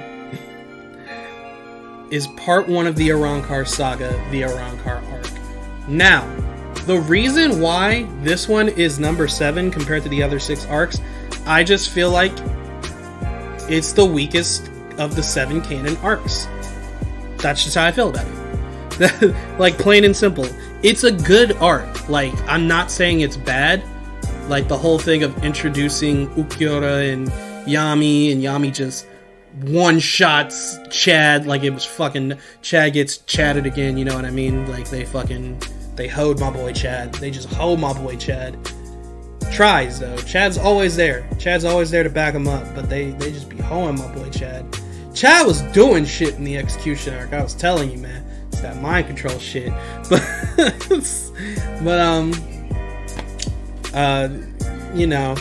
is what it is.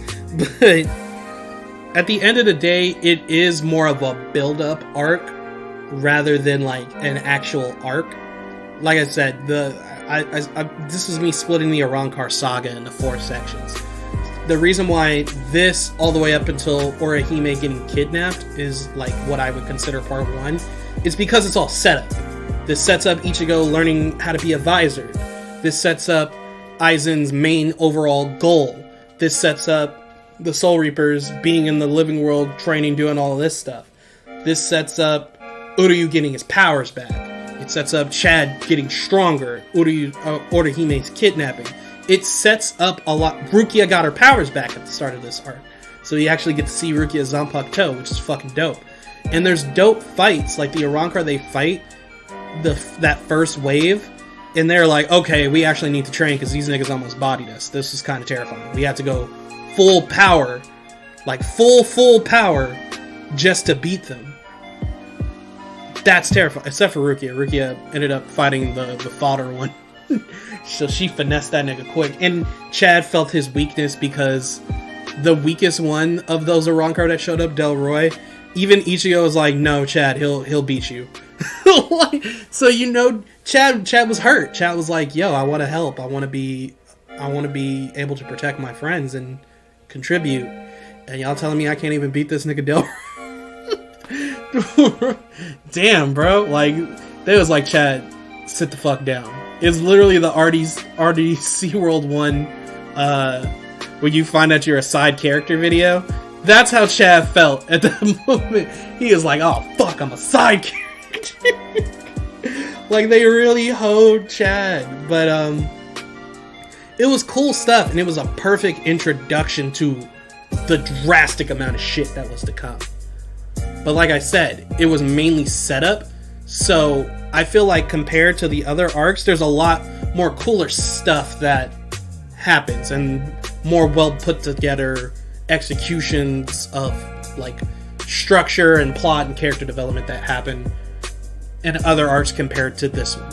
That's why it's number 7. It's not a bad arc. Something just had to be at the bottom. That's, you know what I mean? And it's not at the bottom. The filler arcs are lower than it, but it is what it is. It is what it is.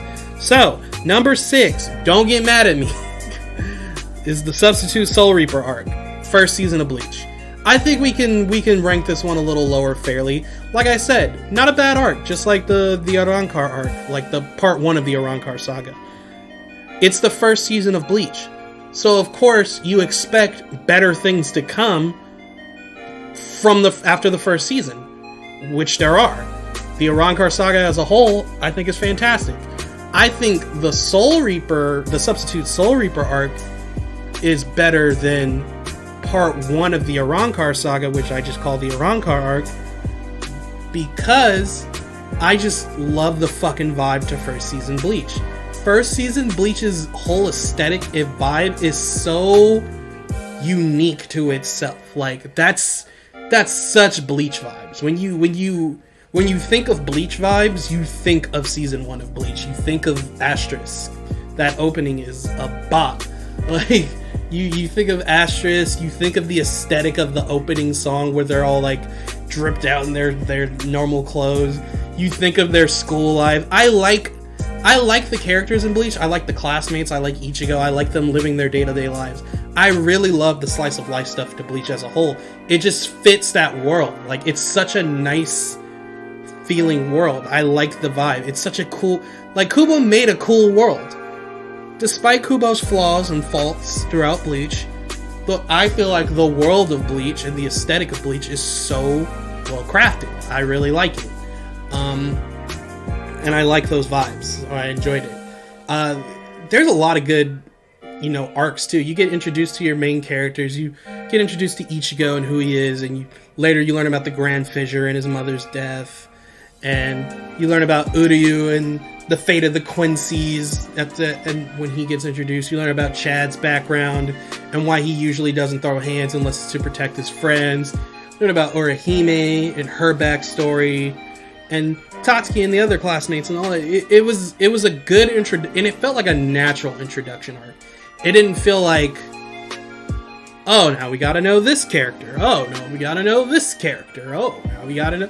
It was like everyone kind of got introduced really early. I feel like the only person that was kind of like an outlier of that is Uryu. But we would see Uryu, I think, every now and then prior to that. But Uryu wasn't one of their friends, so he wasn't talking to them very much. But you get introduced to the whole all the classmates very early in, and then as the season goes along, you kind of get more insight into who they are as characters and why they know one of the main characters, or what happened to them that makes them so major to the plot. And it's like that. Like, it was a well executed season. The season finale, that's how you do a twist. You know what I mean? When Byakuya and Renji show up and they're just like, yo, Rukia, you done fucked up now. And they have to come take her back, and Ichigo's like fighting them, and he gets obliterated by Byakuya. He didn't even stand a chance. Byakuya is like, you can't be a Soul Reaper no more. Like, even if you live, you're not gonna be no Soul Reaper no more. Like, they get blitzed. Uryu, blitzed. Ichigo, blitzed. If Chad was there, blitzed. 100%. Like, they get fucked up. Like, it wasn't a game. And it's the thing that's so jarring about that part, like those last parts, where they take Rukia back to the Soul Society after Ichigo gets, like, destroyed, is that you just experience, like, this full season of Ichigo going through the motions of, like, okay, I'll take your power on temporarily because I want to protect my sister, and then he has to be the substitute Soul Reaper, and he has to make that decision to go on these jobs or not. And at first, Ichigo's especially when we see in execution, we see that he was proud of every moment of being a Soul Reaper, when initially, him being a Soul Reaper was kind of for his own personal selfish reason. He wanted to protect his family, which expanded out to wanting to protect his friends because the threats kept getting bigger and bigger all across Katakura Town. He didn't exactly want the job of a Soul Reaper, but over time, he was like, I'm proud of being a Soul Reaper. You know what I mean? Like, I take pride in this job. So it was kind of a cool thing and a cool moment to experience, like, that full season of growth, just for Byakuya to be like, no, go fuck yourself, kid. We're leaving. Like, it's jarring because you don't expect it. You expect Ichigo to pull through. You know, his theme's gonna be playing, and you're like, damn, he's about to take this W, and then he loses. And I love how that's like a constant thing that happens. Ichigo takes L's. Ichigo is not always just winning fights. He lost to Grimmjow twice before he got a win. He damn near died against Ukiura twice before he got a win. He was terrified of Aizen and didn't think he stood a chance against him during the Rancor stuff. Aizen stopped his theme song. I think Aizen is the only nigga in Bleach history, to stop number one playing in the background. Usually when number one's playing in the background, Ichigo's about to win, or he's about to do something really fucking cool. And Aizen was like, no, shut all that shit up. Like, immediately. Like, finessed him. So it's one of those things, it set the tone for, like, what was to come. It was like, Ichigo was scraping by, he was learning, getting more experience. And that fight lets you know, like, yo, it's never going to be that easy again. Because it wasn't. So, that's why I put it over the Arrancar arc.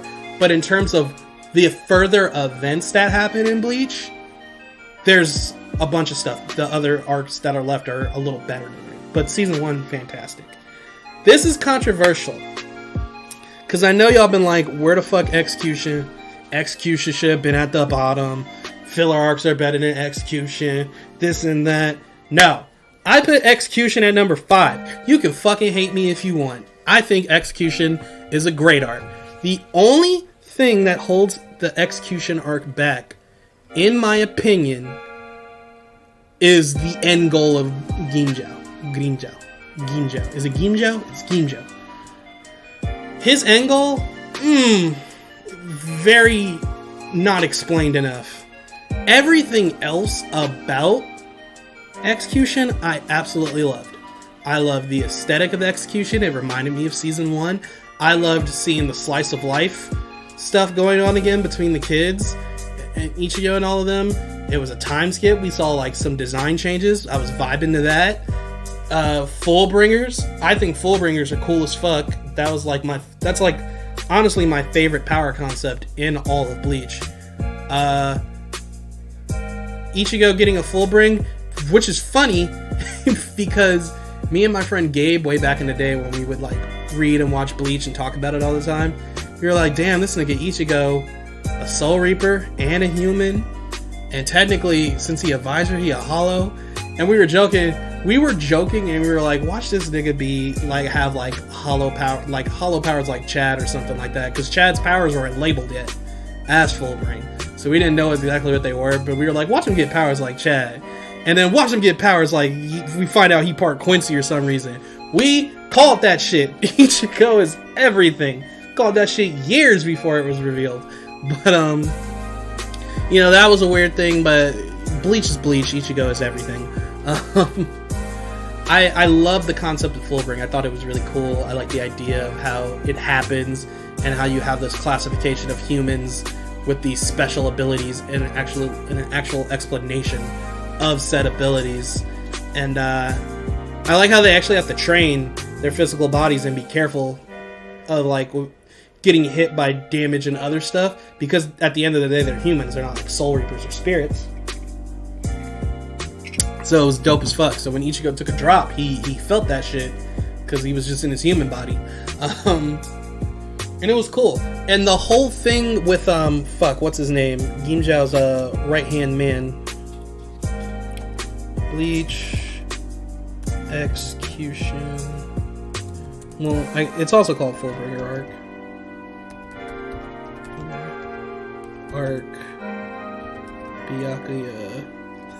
Fullbring Arc bad. When I typed it in on YouTube, that's what it meant. That's what it recommended to me. Damn, you niggas hate this arc.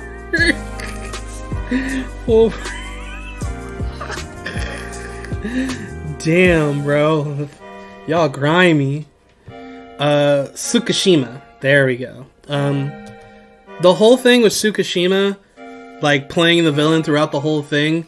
And this whole time, you think Tsukishima's the one that attacked Uryu at the start of the arc, because Uryu didn't like describe who attacked him. They automatically just assume it was Tsukishima because he also takes a visit to Orihime's house, and this and that goes on. And then to find out that it was Ginjao who attacked Uryu and left him bleeding in the street, and then Tsukishima used his power. Book of the End to rearrange Ginjao's memories to make. They were like really going hard to make sure their plans were not revealed too early. Like they changed Ginjao's memories and the other Fullbringer's memories to make it in their heads like Tsukishima is legit our enemy. He is our enemy. When in reality, they were all allies from the start. This was all a part of their plan. And Tsukishima psychologically fucking with Ichigo's head by like changing the memories of his family and all his friends, that was incredible. You can hate on execution all you want.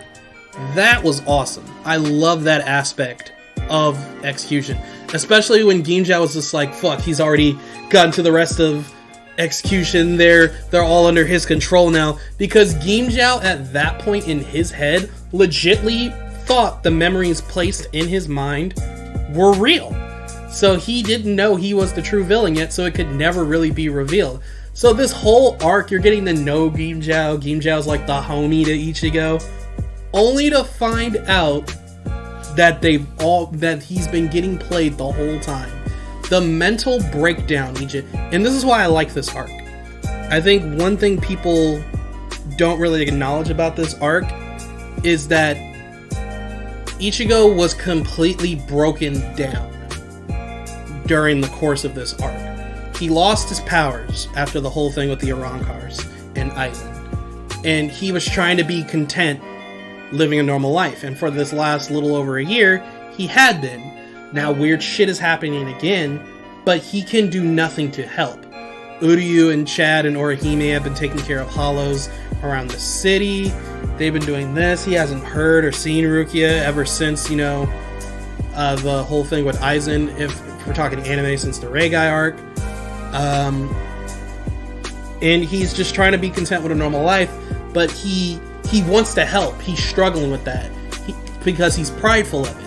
He was prideful of being a Soul Reaper. He took that pride into his job. And since he couldn't help anymore, he felt hopeless. And he threw his his substitute combat pass into the lake. And later on, you find out that was going to be the item to help him use a full bring. And it was like this, another 3-act thing where like Ichigo was struggling without his powers, and Execution offers their hands to help, though he's reluctant. They do all have an end goal in mind, getting Ichigo's Soul Reaper powers back so they can not be Fullbringers anymore. That was the fake plan. The plan implanted by Tsukishima. That was the goal. And then Act 2, we see Tsukishima, taking more a more aggressive approach at being a villain. Like, he was changing people's memories. And he was like, alright, let's take it a step further on you, Ichigo. And when Chad and Orihime were fighting Tsukishima out in the city before he took over their minds, that fight was awesome, and Chad was bodying that nigga. It only got to the point where he activated Book of the End on them to fuck with their memories. That's why he was so confident with going out and taking them on alone. Because Chad had been training that whole time, so Chad was ready to body some niggas, which he was doing. He was landing some shots. But Orihime healed him, she didn't know why. He was the psychological torture Tsukishima was putting them through, especially Ichigo, was crazy. When Ichigo got home and they're like, look who's here, it's an old relative, and it was Tsukishima, and he's like, what the fuck are you doing in my house? And then Tatsuki and them all come in, they're just like, dude, why are you being so mean to Tsukishima? He's the homie. And Chad and Orihime are just like, don't you remember he went with us to the Soul Society to rescue Rukia? He went with us to Wako Mundo and helped us take Aizen down. All this shit that he said that they all think he was a part of, that he was never there for. It was crazy because they were all against. He put everyone against Ichigo. Everything Ichigo wanted to protect, the whole reason why he was getting his powers back was so that he had the power to keep his friends safe. All of that was being stripped away from him before he got the chance to use it. Because Tsukishima was fucking with their memories. He was like, this is what you wanted, right? This is what you valued? Let me get that real quick. That was brilliant. I love that. And then to find out that Gimja was actually the real kingpin of it, and he then takes Ichigo's Fullbring powers away, and Ichigo once again has no powers. He's powerless again. And he's in a worse situation than when he started. He lost his powers at the start of the arc, but his friends are still around. And so that first arc was him getting those powers. The second act of that whole situation was the battle against Tsukishima's mind games, and how Tsukishima completely withered Ichigo's mental state down, only to have Gimja be that last literal backstab kind of thing of fuck you, bro, I'm actually a villain. And taking his powers away. And when it starts raining and Ichigo's on the ground, and Gimja and Tsukishima don't even they're like, he's not even worth fucking killing at this point. There's nothing he can do. He can't do anything to stop us. He's just a human now with no abilities. And Ichigo's just helpless on the ground, crying and struggling. He lets out that scream. He's so helpless. He's hit rock bottom. I love that portion of the story because it shows growth in Ichigo's character, that they had to break him down before they built him back up. When we get to that true last act and Rukia and them show up, and you find out this whole time Urahara has been working on some kind of new because people always say well, if they could have given Ichigo his powers back, why didn't they do so before? It's because they didn't have a way to. Urahara made that item, that special energy looking sword thing, specifically for Ichigo to get his powers back. And a bunch of members of the Soul Society, including Head Captain Yamamoto, all chipped in to get him his powers back, and this and that. And it was really, really cool to see that everything Ichigo had contributed to, all of the struggles he went through over the course of the series, and all the people he helps, his friends, his family, the Soul Society, all of that, the Visors, all of his contributions were paid back in full when they gave him his powers back. And we got the biggest fucking flex when Ichigo got his powers back, like his Soul Reaper powers. When like in the poeticness of Rukia having to stab him with the sword again to give him Soul Reaper abilities, just like how she first did. That shit was amazing. It was good, man. It was Ichigo gets his Soul Reaper powers back, and he's like swinging his sword around, and Ginjo's like, "Damn, leaving your Getsuga Tensho got more powerful again, but it's not enough to beat me." And Ichigo's like, "That wasn't a Getsuga Tensho. That was just me swinging my sword. This is the Getsuga Tensho." And he slings the biggest fucking Getsuga Tensho at Ginjo, slices right past him, and slices the mansion in half, and like cuts through the clouds in the sky. I was like, yo! The problem with the execution arc for me that puts it lower in comparison to the other arcs that are ranked a little higher, I might change my mind later, I might not, I don't know, is the end goal of Ginjo. Not the end goal itself. He clearly wanted some kind of revenge against the Soul Society because he used to be a substitute Soul Reaper himself. And something occurred, and this and that, and you find out that they were spying on the substitute Soul Reapers because of this and that. It's a lot of things that are explained towards the course of the last few episodes of the arc, and this is what poses the problem. That shit was it felt so shoehorned in and unexplained. It was kind of just like Ginjo said it, and Ichigo was like, "I don't fucking care." Like, I always kind of figured, like, this and that, like, that information last minute, and Ichigo not really caring about it and not having to really struggle with that decision kind of felt like a waste of time. I feel like had they taken the time to flesh out that third act, like, let's say Ichigo gets his powers back, and then before like those final battles gets down, Ginjo reveals all of that stuff, and we get like 1 or 2 episodes that flash back about Ginjo being a substitute Soul Reaper and what exactly happened that caused him to go down this path. Had we had gotten that, it would have been more satisfying, because at least in my head I would have been able to feel for Ginjo a little more than I actually did at the end of the day, because it's like, okay, I get what you're trying to do, but I don't know the exact context of it, and that was the problem. Context. We didn't get enough of that in the manga or in the anime. We just did not get enough context as to exactly what the fuck Ginjo's problem was. And I think like the light novels, Can't Fear Your Own World, like I forget what volume, they might go into a deeper like lore and dive into history of exactly what happened with Ginjo, because there's a bunch of information explained about Fullbringers in those. I just haven't read them all the way through yet, but it should have happened in the anime at the end of the day regardless. So that's why it's number 5 for me. But I watched the Fullbringer arc in like a day. I watched all 26 episodes in one day because I was that fucking invested in that arc. I love that arc. I didn't realize I loved that arc until I rewatched it again. I was like, yo, this arc is fire. Shut the fuck up. That opening, great too. It's just that those last additions, you know, like the the motive to the goal wasn't fleshed out enough, so it just gets knocked down for me. So that's all I'll say about that. If you hate execution, you hate execution. I thought execution was pretty fucking good. Could have definitely been better. But awful? No, I don't think it was awful. Number 4, Fake Katakura Town arc. This would be part 3 of the Arrancar saga. I put this at number 4 because for its action-packed moments and like the pure like pull-up finessing of the Soul Society was fantastic. Like when Kenpachi pulls up ready to fight Ninatora, or Ninatori, whatever his name is, big praying mantis Espada, fuck that guy. That shit was awesome. Mayuri shows up for a scientist battle against Zailapedo.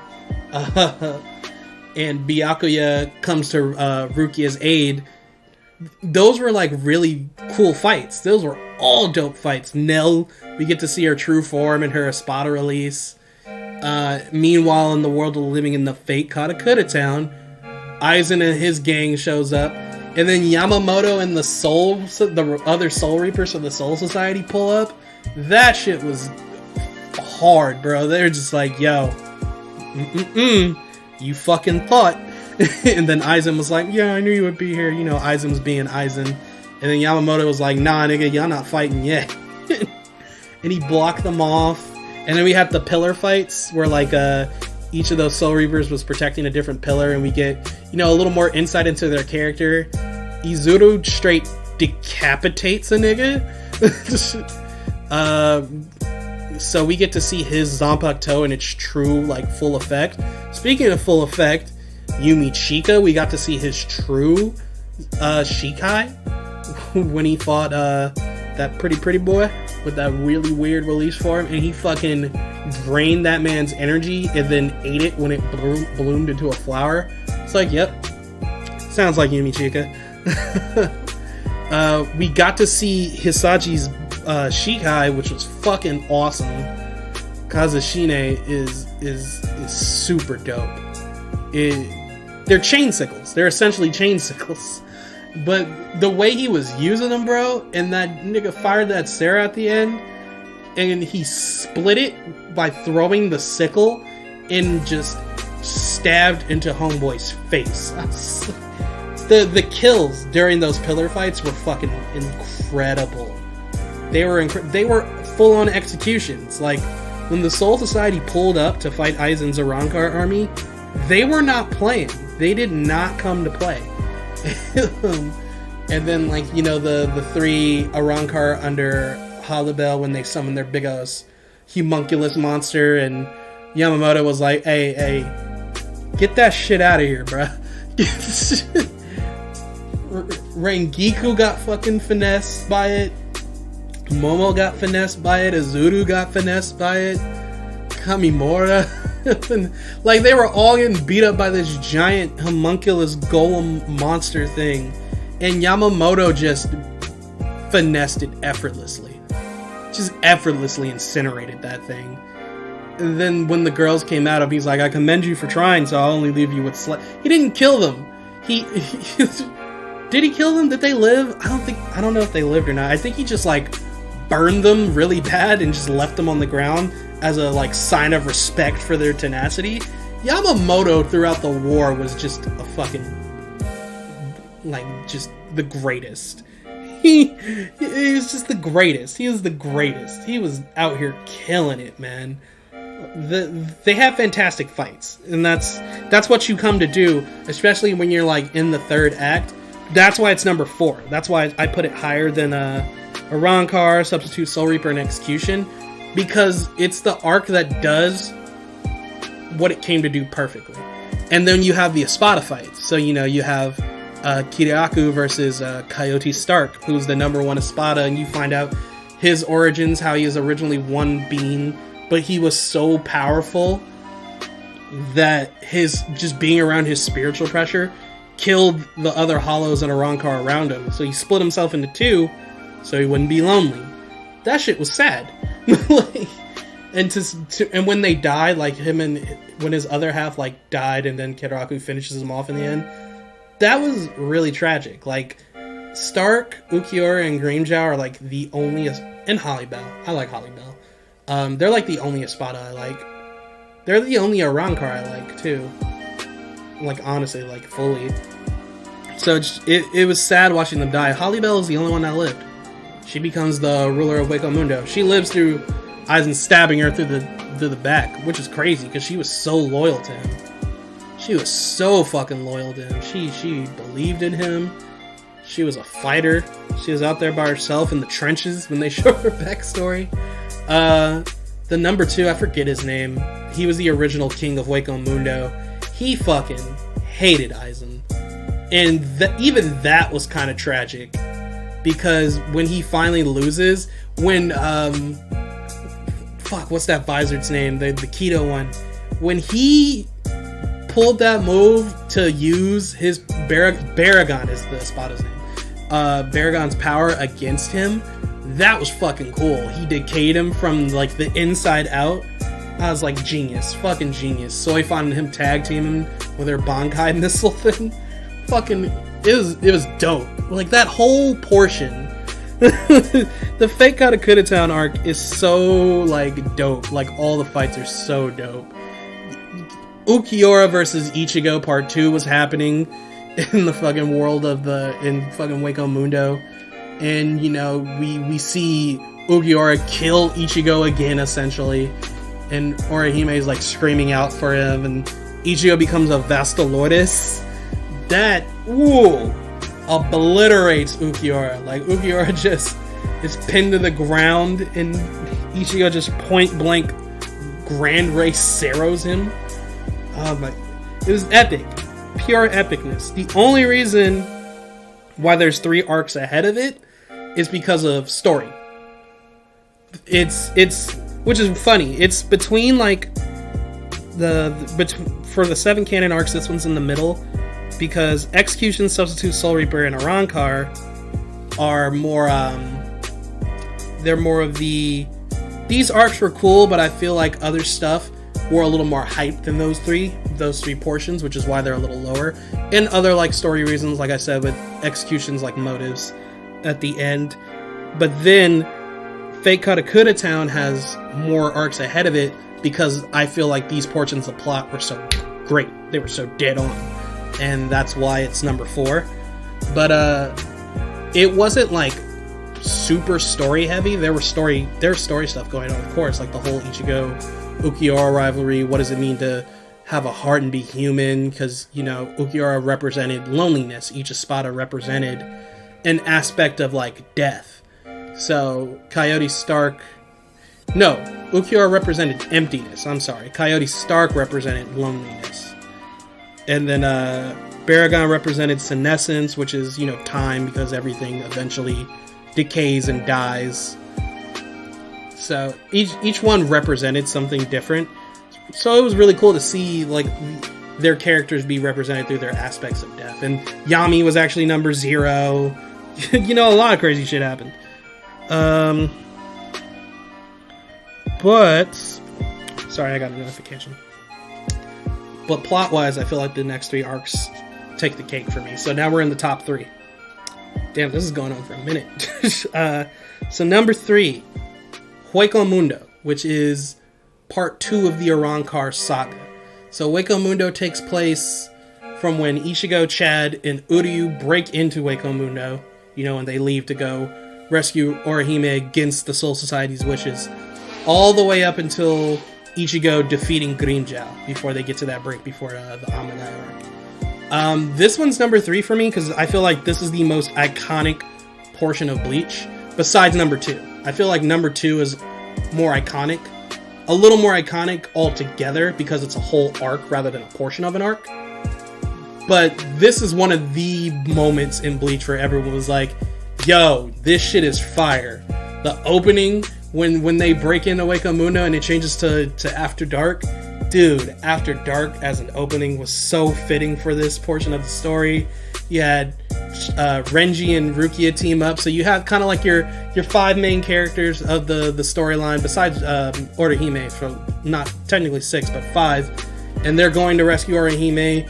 It's like kind of like this, we're going against everyone's wishes and just going to do it to save our friend. It's like, it sets itself apart from being like the same thing as the Rukia rescue, because with the Rukia rescue, it was more of the fact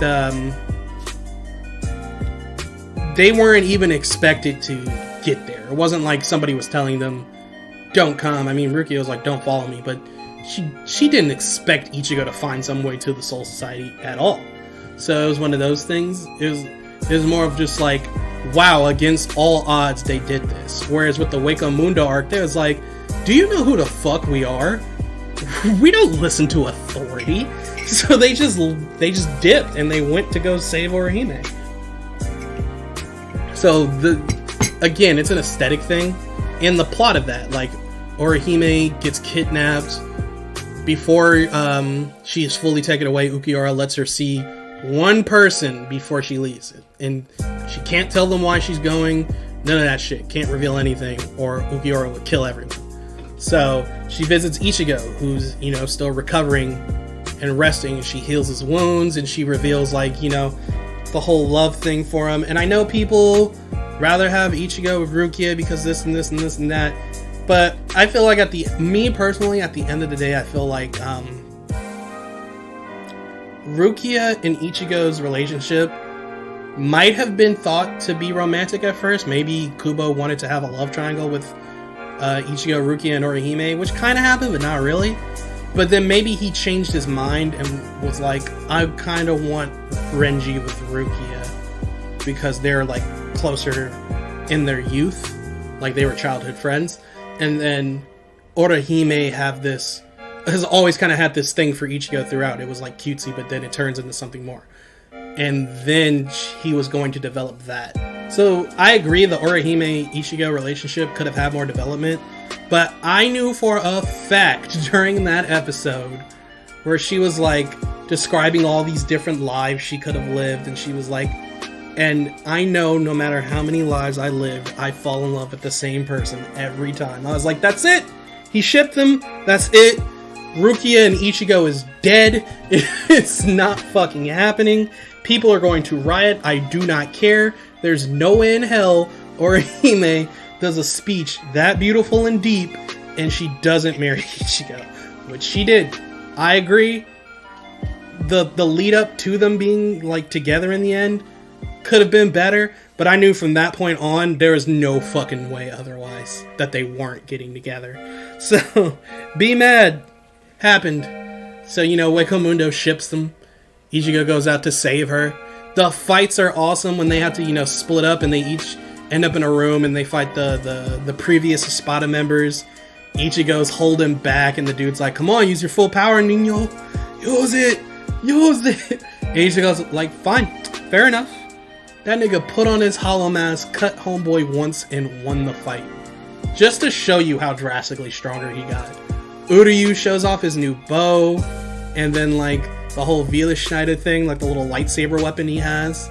And Homegirl's just like, I thought Quincy's only used bows and arrows. And he's like, we do. And he shot that shit through her. Like, I was like, yo! My boy Chad got some shine right before he got hoed again. He showed the full form of his orb, and he was like, yeah, it's meant to be a shield to protect people, which matched with his character so well.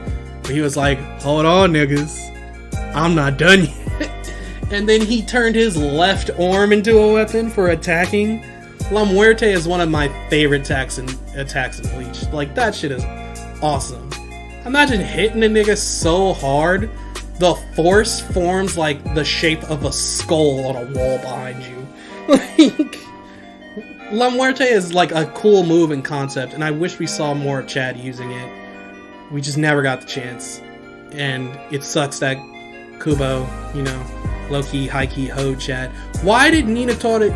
It was so unnecessary for Minatori to show up when he did against Chad. Like, right after Chad wins that fight, and he has his moment in the sun, they're just like, oh look, Minatori happened to be walking by. Chad runs up and tries to fight him. Gets fucking one-shotted. Like, he La Muertes Minatori, and Minatori's just like, is that it? Is that it? And just beats him, like, immediately. Like, Chad had no business fighting the number 5 Espada. Rukia killed an Espada and then almost died herself. I still give Rukia her props. Niggas was like, Rukia is the Sakura of Bleach. Wrong. Completely wrong. Rukia take W's, nigga. Rukia out here taking W's, nigga. And she got her Bankai in the Blood War. I'm just saying. She becomes a lieutenant when you see her in execution. Like, Rukia's dope. And her Zanpakuto powers are cool as shit. I'm sorry. They just are. But yeah, when she reformed her blade with the ice and stabbed through that nigga, he was like, I can't believe I lost to this bitch Rukia. And I think everybody else was shocked that Rukia won too. But good for her. Meanwhile, they hoed Renji. Renji had to fight an Espada too, but it was a stronger Espada. Oh man. Uryu had to come help him, and then even Uryu and Renji together couldn't even get that W. The thing that sucks about that fight too is Salapro took damage, Like when Renji did the fucking point blank Shakaho to like cripple him, and then Uryu did like that little Quincy pentagram seal, like that explosion. That tag team move was so fire, and they still could not beat this nigga. I was like, damn, bro, they tried everything. It was a good arc, it was a good plot, and then it all leads up to that grandiose finale. Like, first, Ukiura, you know, beats the shit out of Ichigo. Like, he leaves him for dead. And Grimmjow goes to get Orihime, saves her from the two little Espada girls that keep bullying her. And then Orihime still heals them out of the kindness of her heart. Because she's a good human being. Stop hating on Orihime, she's a sweet girl. She's not meant for offense. She's a defensive person. She's the support character. But Grimmjow's petty ass only saved her to bring her to Ichigo to heal Ichigo so Grimmjow could fight and kill Ichigo himself. Grimmjow is the embodiment of pettiness. He's like, no, we got a score to settle. I beat that nigga the first time, and I damn sure beat that nigga ass the second time. But we got interrupted that second time, so we gonna need to settle this. And Ichigo, like I said, he started taking pride in his job, and not only did he show up to Wako Mundo to, like, you know, save Orihime, Grimmjow tells him, and Ichigo does admit to it, that, dude, you showed up here because you wanted to fight. You wanted to fight me. Like, you wanted to prove you were better. You have pride in yourself and in your ability, which he did. Because these niggas fought it out, and Orihime did the whole "don't die, Ichigo" thing, and Ichigo was like, "Look, my guy, my girl told me I can't lose, so we don't take no L's out here." And just it's like I said, I feel like there's only one like moment, like pull up moment, like that goes a little harder and is more iconic than that Wako Mundo portion, but I think every Bleach fan remembers where they were when Ichigo, Chad, and Uryu broke into Wako Mundo. Everyone was just like, yo, did you watch that shit? And that was back when on Adult Swim, on Toonami, Toonami was gone then. It was on Adult Swim, where they would play like 4 episodes of Bleach at night. So you get ready. It started, I think, at like 11 or midnight, and they just play 4 episodes of Bleach. New episodes, back to back to back to back. So you just be like, oh, fuck. And I think everyone remembers where they were after Ichigo beat Grimmjow, and they were excited for what was going to happen next week. Only to stay up. Bleach comes on, and it's episode 1. You're just like, wait, what? So, you know, I think that was one of the big times where, like, Bleach amongst kids who watch, you know, anime on Toonami and Adult Swim and stuff like that, that's when a lot of people became major Bleach fans. It was around then I became a big Bleach fan, and I went back and watched the older stuff too. So, number 3. It would have been number 2, but I think I put number 2, I put the Soul Society arc. The Soul Society arc, I feel like, is the only more iconic portion of the story than Wako Mundo. Now, even though I say that, you're just like, okay, but it's only number 2. So, number 1, at this point, by process of elimination, you already know what number 1 is. And we're going to get into why. Even though I feel like the Soul Society arc is probably the most iconic and defining arc of Bleach, I feel like there's one arc better than it that we know through process of elimination, and we know why. But the Soul Society arc is where shit really starts popping off in Bleach. That's where the story really starts going. Not to say that the Substitute Soul Reaper arc is bad or slow. It's not. It's just, this is where we start seeing the other Soul Reaper captains and the lieutenants, and we are introduced to Aizen, who is one of the major villains throughout most of Bleach, and returns during the final arc of Bleach to contribute. That's how important and powerful he is. So Aizen is introduced then, and he's one of the big players in the overall scheme of the Bleach storyline. So that moment happens.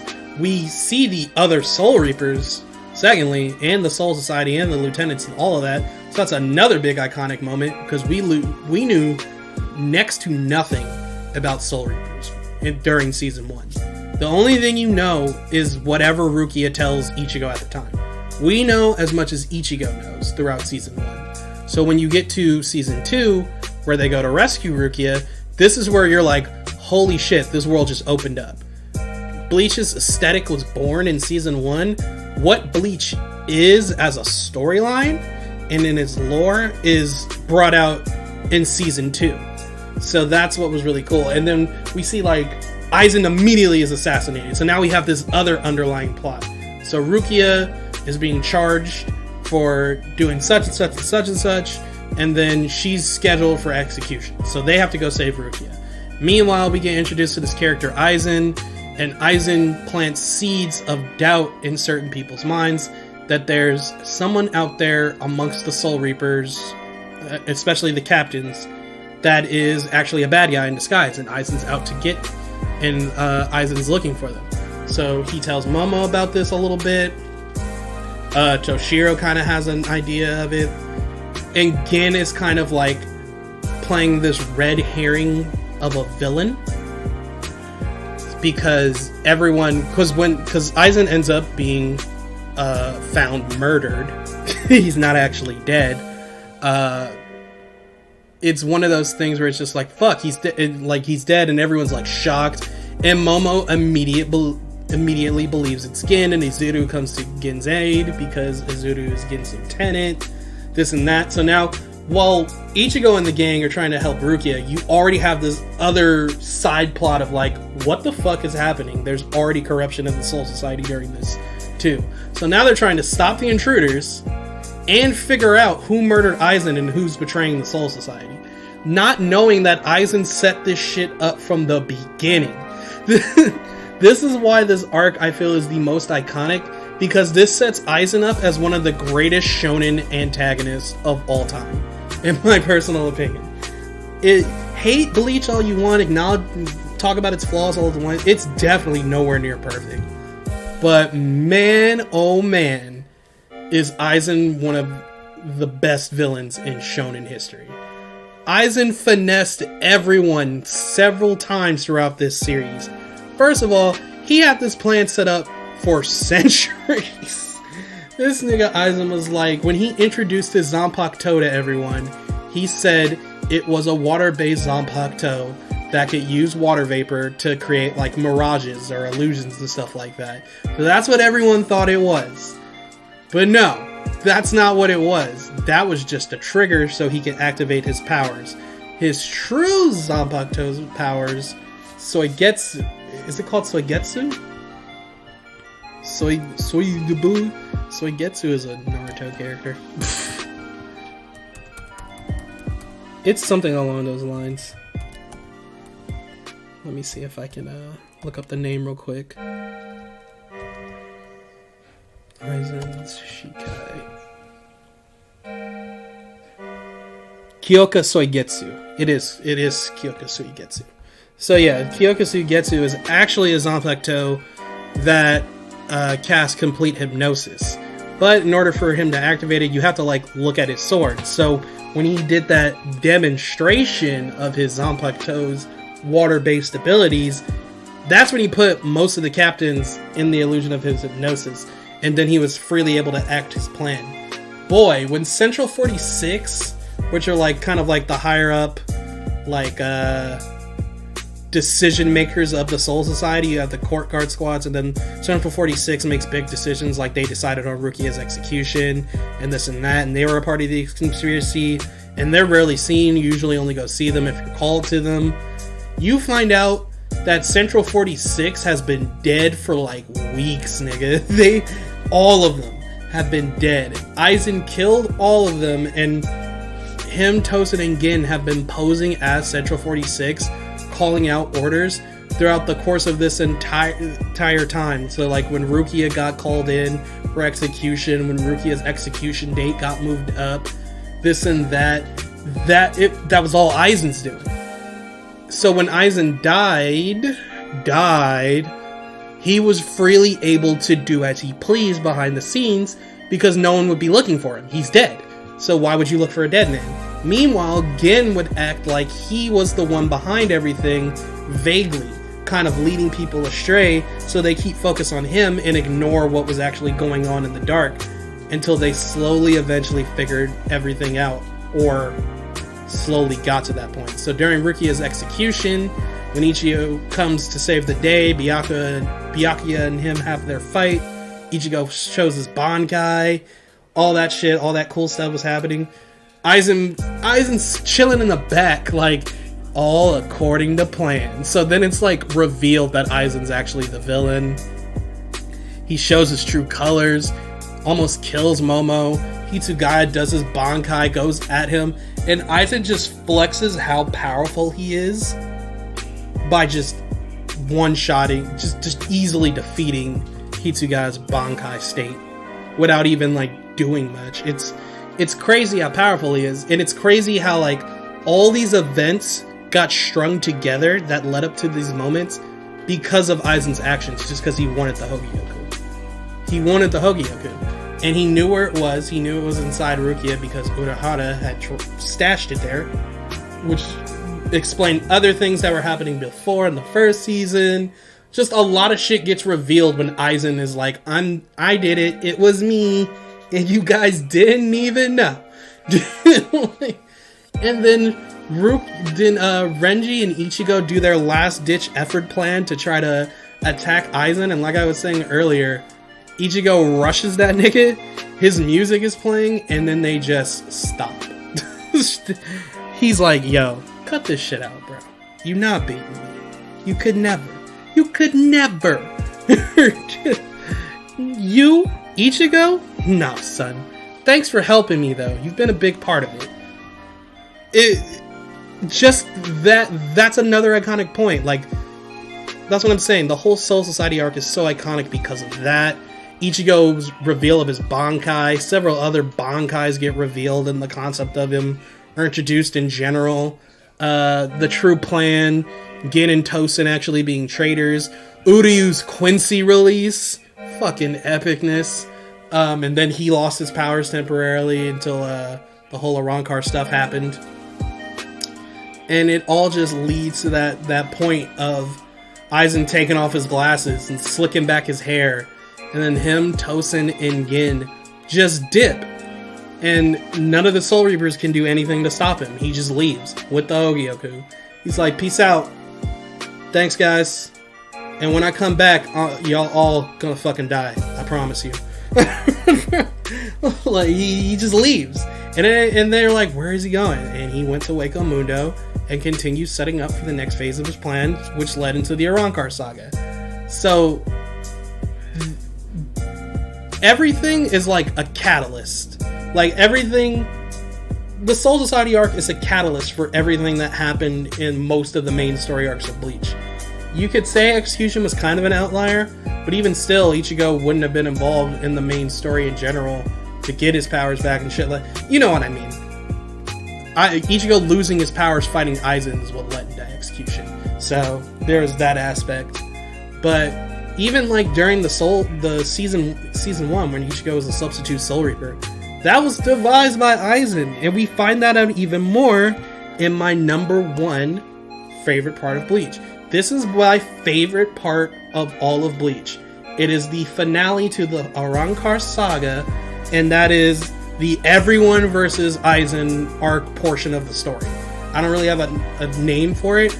It just gets to the point where Aizen got tired of waiting on the Arrancar and the Espada to, get them W's. He's like, you guys are disappointments and failures. I'm over you. And he single-handedly wrecks the fucking visors. He wrecks captain and lieutenant level Soul Reapers. And he even has a plan to get around Yamamoto. It's crazy how well planned he made this. Because Ichigo shows up from Hueco Mundo, tries to land an attack, doesn't work. So then everyone's like, yo, watch out, nigga, we gonna blitz this dude together.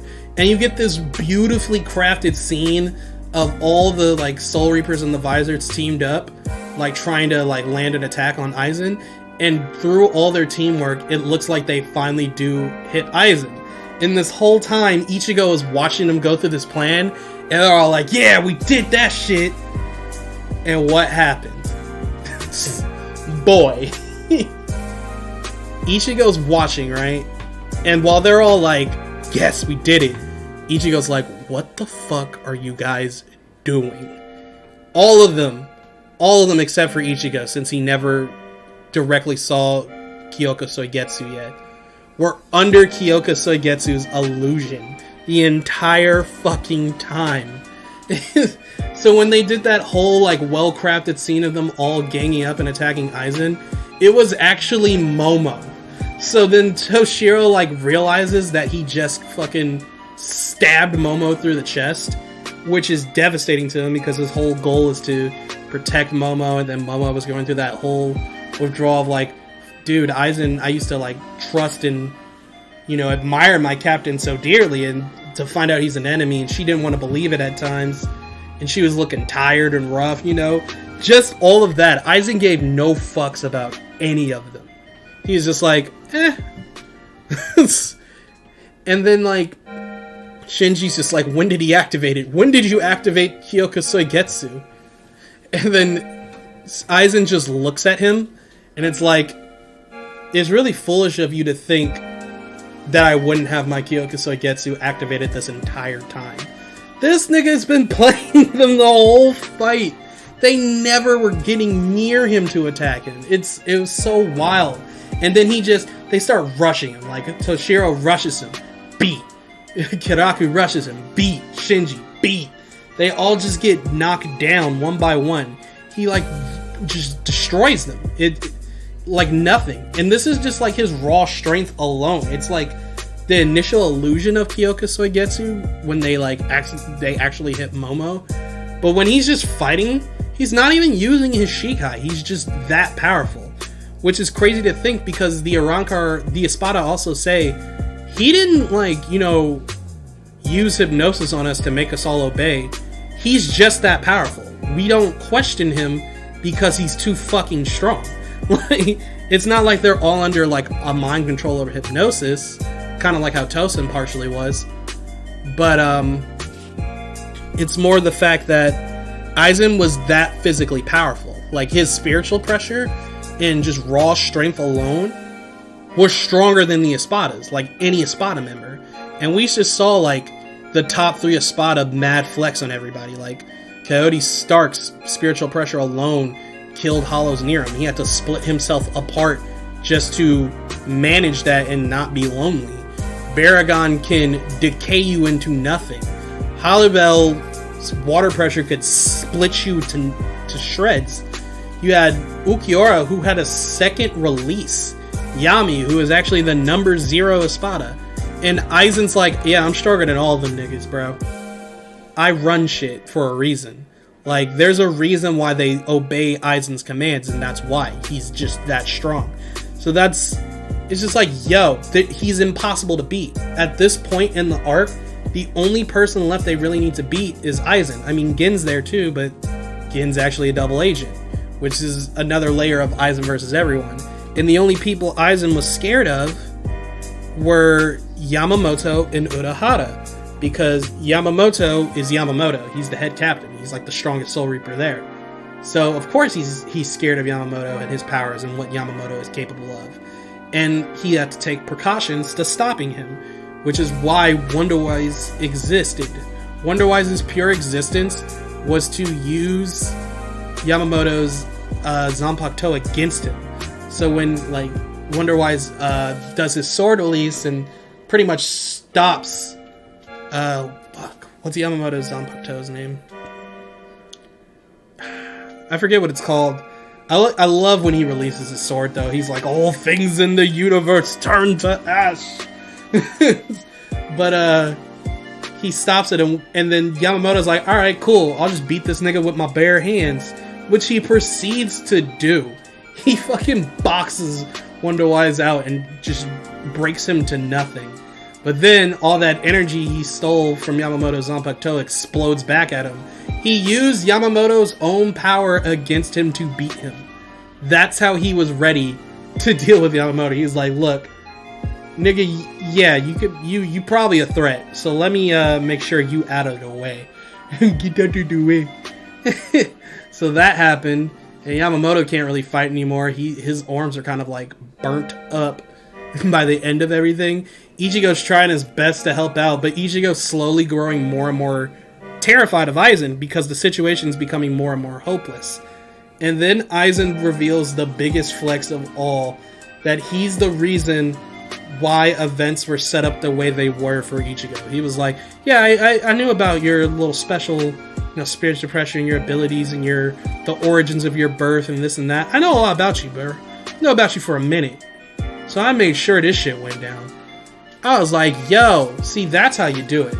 Naruto's reveal of like Black Zetsu, like orchestrating ninja history the whole time, and then Kaguya, that shit was like, the reason why people didn't like that is because that was suddenly a thing. Like Black Zetsu was suddenly like, oh, I actually the puppeteer of it, and then Kaguya just shows up after being briefly talked about a little bit during the later parts of the war. With Aizen revealing like late game how he's like kind of slowly orchestrated Ichigo in the direction he's wanted him to go into, it's more believable because Aizen throughout the series has been known to finesse niggas. He's just that intelligent. That's constantly what he does. So when that's brought up, it doesn't feel like an ass pull because it's just like, yeah, no, I believe that shit. I definitely believe that. So then the other threat comes in. The other threat to Aizen, Urahara. Urahara is like probably the only man that can really match him in terms of intelligence. So he feels threatened by that.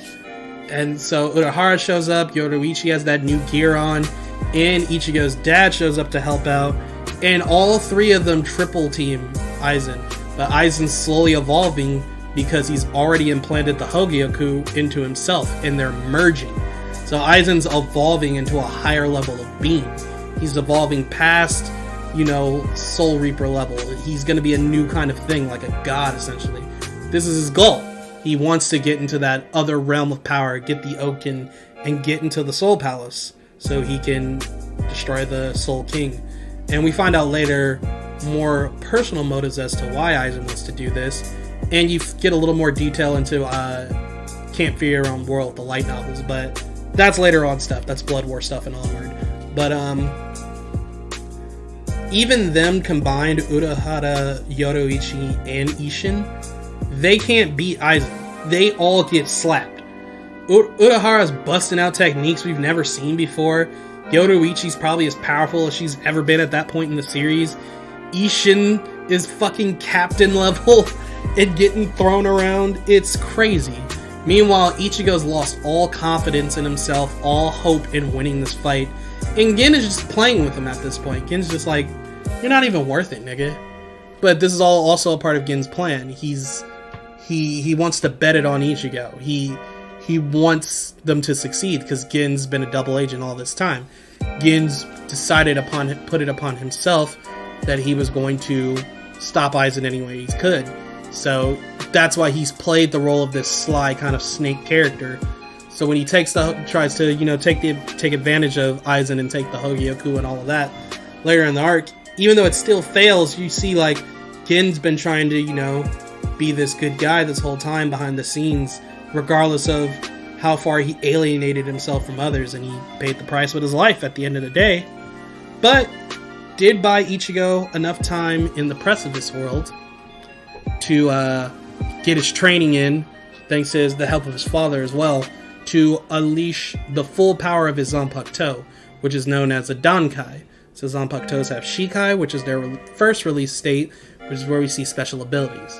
Like, Renji's Shikai is when Zabimaru turns into kind of like that sword that could stretch out and whip around and flex its parts around, and then you have the Bankai, like Hihiro Sabimaru, when it's that giant snake dragon thing.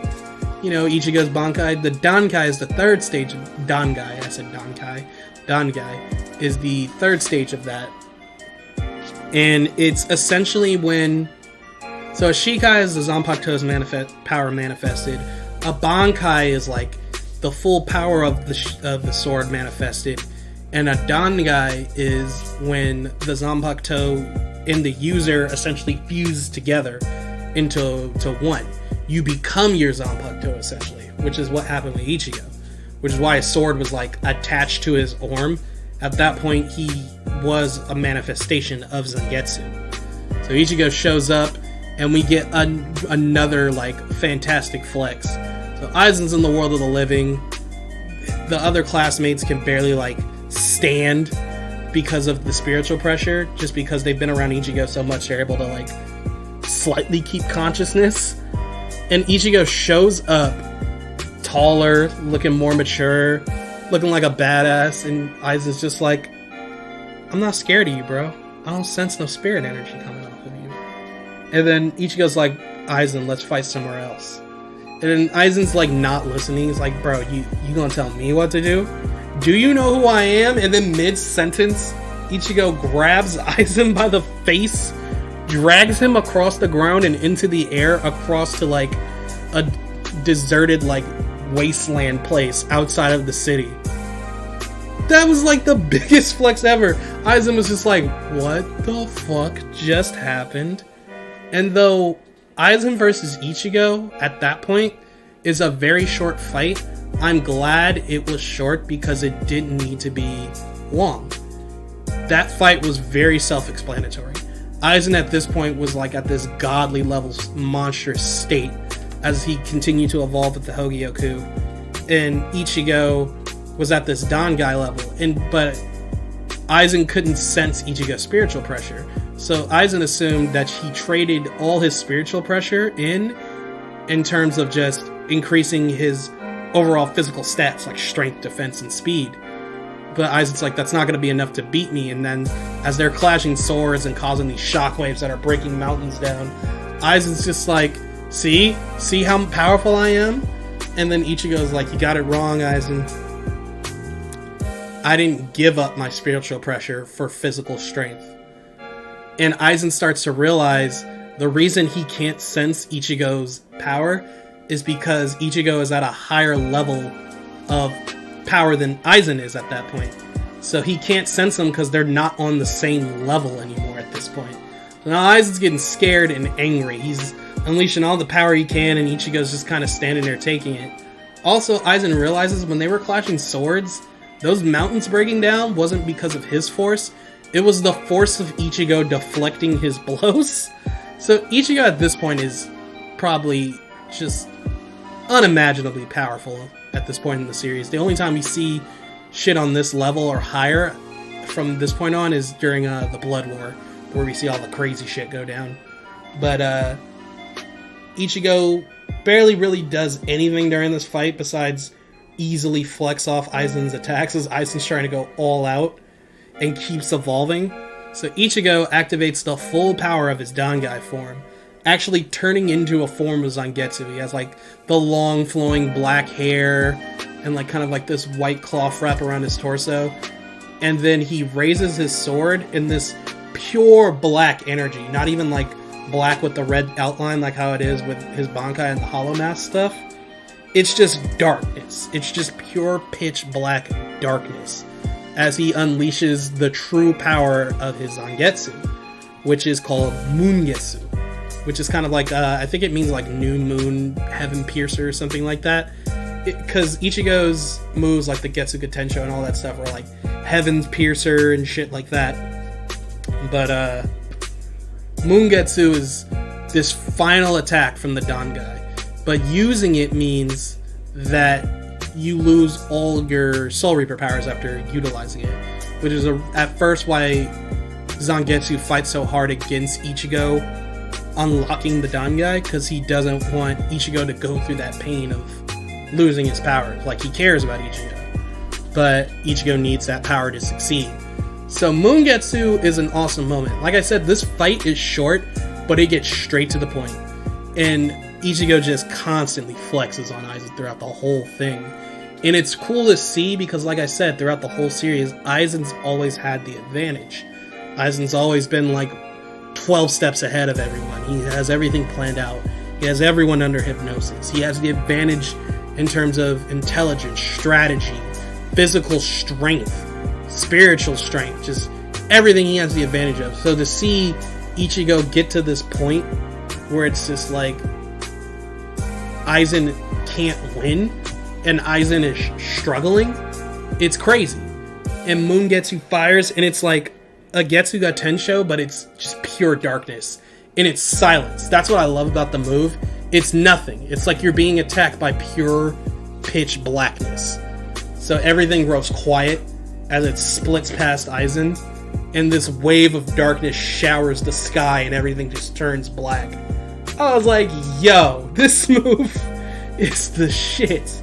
So afterwards you find out that Aizen's not dead. He did not die. He did take major damage, but he's still alive. And now Ichigo just wasted, or it seems like Ichigo wasted Ningetsu. But Urahara comes in, and he had set up a Kido earlier on Aizen to seal Aizen up. It wasn't working at first because Aizen with the Hogyoku powers were too strong. But due to Ichigo's efforts in their fight, the Hogyoku started to reject Aizen. So the Hogyoku rejected him and kind of like plooped out of Aizen, and now Aizen is getting affected by the Kido, and he's struggling to break out, and he's like, you can't beat me. And like Aizen's broken down to that point where he's like, he was fucking ahead the whole time, and now he's lost. He knows he's failed, and he's struggling to get out, and he's sealed up. And thanks to Ichigo, that's how the arc ends. And it's just wrapped up so well, like that portion of the story where Aizen had this plan all along and was stringing Ichigo all along, only for Ichigo in the end to use all that he learned and all the knowledge and power and friends and all that shit that he gained to get the upper hand and beat him. Like, one of the major points of Aizen's plan is what led to his downfall. But Aizen at this point is still immortal due to the effects of the Hogyoku, so they can't really kill Aizen, so they have him sealed up. So he's just sealed in the deepest prisons in the Soul Society, which is why he is involved in the 1,000-Year Blood War, because they need his help, and he's still alive. He's immortal. He can't die. They have him completely sealed. They're like, even removing one seal is too much, because at that point Aizen could easily break the other seals off and kill everyone that tried to stop him. He's still very powerful, very dangerous, and he cannot die. So there's that. Dum bum bum.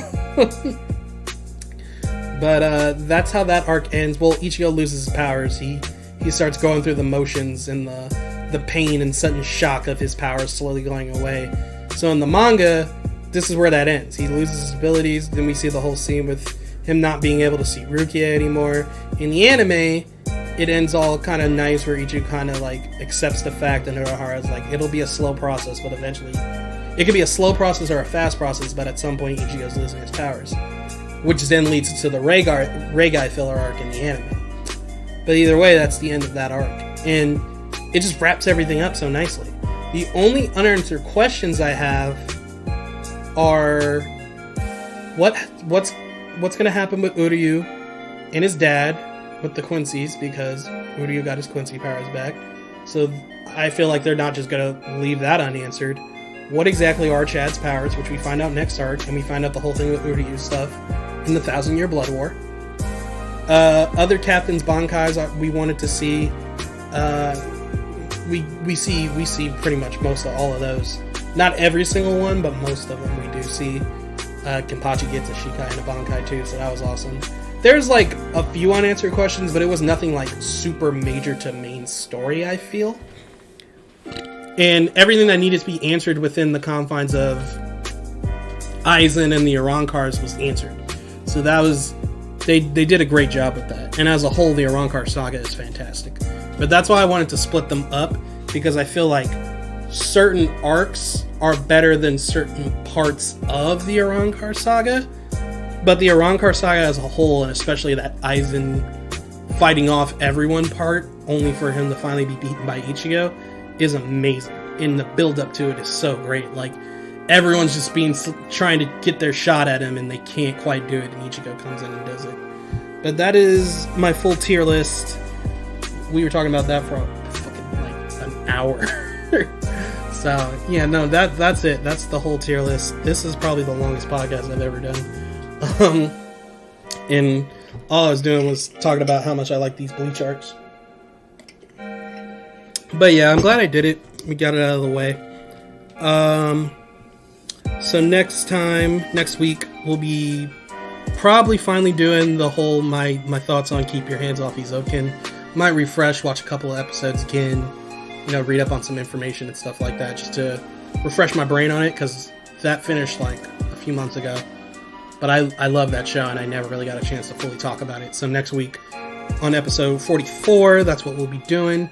But I'm glad I got the Bleach tier list is out of the way. And it probably is a good thing that I didn't watch the movies, or else this would have been a lot longer, because then I would have had to talk about 4 movies as well. So I think what I'll do, when I finally do watch the movies and have the time, we'll do a podcast, and I'll just talk about where I'm placing the movies on my tier list along with the arcs, and then we'll do the same thing when the Blood War arc comes out in anime form next year, and that'll just be what it is. If anything changes, like if I change my opinion on how I'm ranking my arcs in terms of favoritism, I'll update you guys on it. But that's about it for this week. So next week is the Keep Your Hands Off Izoken, my thoughts and why I loved it so much and why I thought it was great. But other than that, that's it. Oh, I started playing Fire Emblem for the Blue Lines path. So when I do finish that, it'll probably be maybe a month at the most, hopefully, depending on how much time I get to play it. But a month at the most, I think. And we'll do the next portion of the whole Fire Emblem Colorful Trails thing, talking about the Blue Line House. We did that a couple weeks back, talking about the Golden Deer House. So Blue Lines will be next, then we'll do the Black Eagle stuff, DLC, all that. But other than that, that's it. I'll catch you guys next week. Hope you enjoyed it. Have a good Friday, and I'll catch you guys later. Bye.